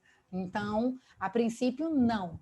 Agora, em Minas Gerais, tem um estudo aonde está agora eu já não sei mais qual é o grupo que está fazendo, e talvez vocês estejam vendo, que está tentando, a partir de um adenovírus, desenvolver uma vacina onde nós tenhamos adenovírus como vetor e tenhamos ali pedaços, tanto do influenza como do Covid. Eu tenho que andar um pouquinho mais, foi até uma apresentação da SBI que teve, eu cheguei no final, então não posso falar muito sobre isso, mas eu sei que na UFMG tem um trabalho sobre isso agora, começando a caminhar. E aí a ideia disso seria uma vacina para 3 vírus. Mas a gente ainda não estava em estados iniciais ainda. Minas arrasa, hein? Legal. Podem deixar que eu vou falar quando souber mais. Gente, acho que a gente tem só para a última pergunta, porque já são 10h20. Justamente. A gente chegou a ter mais de 120 participantes, agora as pessoas estão indo dormir, né? Imagino. Quando tá bom, é assim. Sim. Ó, a última pergunta nós vamos fechar com a do Roberto, então. quanto mais grave a COVID num paciente, maior seria a sua carga viral e, teoricamente, o paciente não ficaria mais protegido de reinfecção? E a vacina não deveria ser mais adiada? Então, é assim, eu vi algumas aulas, essa discussão, né? Vacinar quem teve Covid e tal. O que se preconiza agora, né? Com 28 dias, a partir do início dos sintomas, se vacinar. E qual o motivo disso? O motivo é que o sistema imunológico já estaria restabelecido para responder ao estímulo vacinal a contento e fazer a memória imunológica. Realmente, quem teve uma infecção recente teria uma memória imunológica por mais tempo. Se a gente fosse pensar que tem outras pessoas que não teriam essa memória, poderia se optar, na falta de vacina, vacinar quem ainda não teve. Isso faz todo sentido. Mas, na prática, é muito complicado, porque como é que você vai fazer isso, né? Comprovar. Eu vi uma entrevista do presidente do Butantan falando assim, olha, a gente não vai perguntar quem teve Covid e quem não tem. Chegou na sua faixa etária, você vai ser vacinado. A diferença é que, se você tiver com a doença, você não pode vacinar, e o tempo é de 28 dias. E aí, a explicação é essa. Se eu vou para a academia amanhã de manhã e eu passo a noite em claro, eu não vou render bem no treino, porque eu passei a noite em claro, meu corpo está acabado. Então, mesma coisa, se eu acabei de sair da Covid, como é que eu vou conseguir ter ali meus linfócitos em ordem? Eu estava com a linfopenia até um dia desse, como é que eu vou conseguir receber o estímulo vacinal e fazer uma memória imunológica? Com 28 dias, quem tem que complicar já complicou, quem curou já curou, aí eu já me restabeleci, eu consigo receber o antígeno vacinal e fazer. Mas essa pergunta, ela tem todo sentido, porque você pensando assim, eu tenho pouca vacina, vou priorizar para quem não teria memória. Mas, na prática, é complicado fazer isso. Aí eu vi essa resposta do diretor do Butantan, eu achei bem lógica, porque ele falou assim, olha, a gente vai vacinar milhões de pessoas, né? Um monte de gente. Então, a gente precisa ser prático, né? Está na sua faixa etária, você vai lá e vai vacinar, independente se já ter tido Covid ou não. Ele deixou bem claro para a população, essa memória imunológica, a gente não sabe quanto tempo ela dura e ela não é para sempre. E na aula, estava a doutora Margarete, o pessoal da Fiocruz, foi logo no começo da vacinação, eles falaram assim, olha, provavelmente vai entrar no calendário pela própria característica do vírus. Não sabemos se com 9 meses, se anual, como a da influenza, mas por ser um coronavírus, não vai ser uma única vacina. Então, assim, apesar de fazer sentido, você já ter uma memória e poder adiar a vacinação, na prática, a gente não vai dar para fazer isso, né? Eu acho difícil. E, assim, também não vejo problema, porque a ideia era assim, será que eu não vou superestimular a resposta imunológica, não vou causar doença? Não, é segura, porque é pelo tipo da vacina, né? Você tem uma vacina de vírus inativado e uma de vetor viral aqui. Então, é uma vacina muito segura. Ótimo. Táxi, você que vai fechar para a gente? E deixar a gente falar até de manhã, né? Com um cafezinho, um pão de queijo. Assim, faltou isso, um pão de queijo. Mas, assim... Tá eu tenho no meu congelador. Tenho amigos mineiros aqui. Hã? Eu tenho amigos mineiros aqui, eu nunca fico longe dos mineiros. Pode deixar, na hora que for, nós vamos mandar para você. Nesse momento, com certeza. Mas nesse momento eu tenho no meu freezer. E você e a Cris, né, Cris? Com certeza eu vou. Foi parar em Alagoas. Gente, só temos que agradecer, queremos convocar todos para a dupla, vai ser dupla jornada semana que vem, terça, dia 27 e dia 29, nós vamos ter aula. Muito obrigada pela grandiosidade do tema, pela simpatia que vocês são, Fernanda, Cíntia, Cristiane, doutor Roberto, todo mundo. Foi muito bom mesmo. Muito obrigada e fiquem com Deus, tá? Gente, muito obrigada. Foi um grande prazer. Gente, muita saudade, viu, Luiz? Um beijo. Eduardo, manda um beijo para Ingrid e Roberto. Não vejo a hora de voltar pessoalmente. Obrigada, gente. Muito obrigada mesmo muito obrigado, pelo convite. Valeu. Tchau. Boa noite. Boa noite. Até semana que vem, gente. Tchau. Até. Tchau.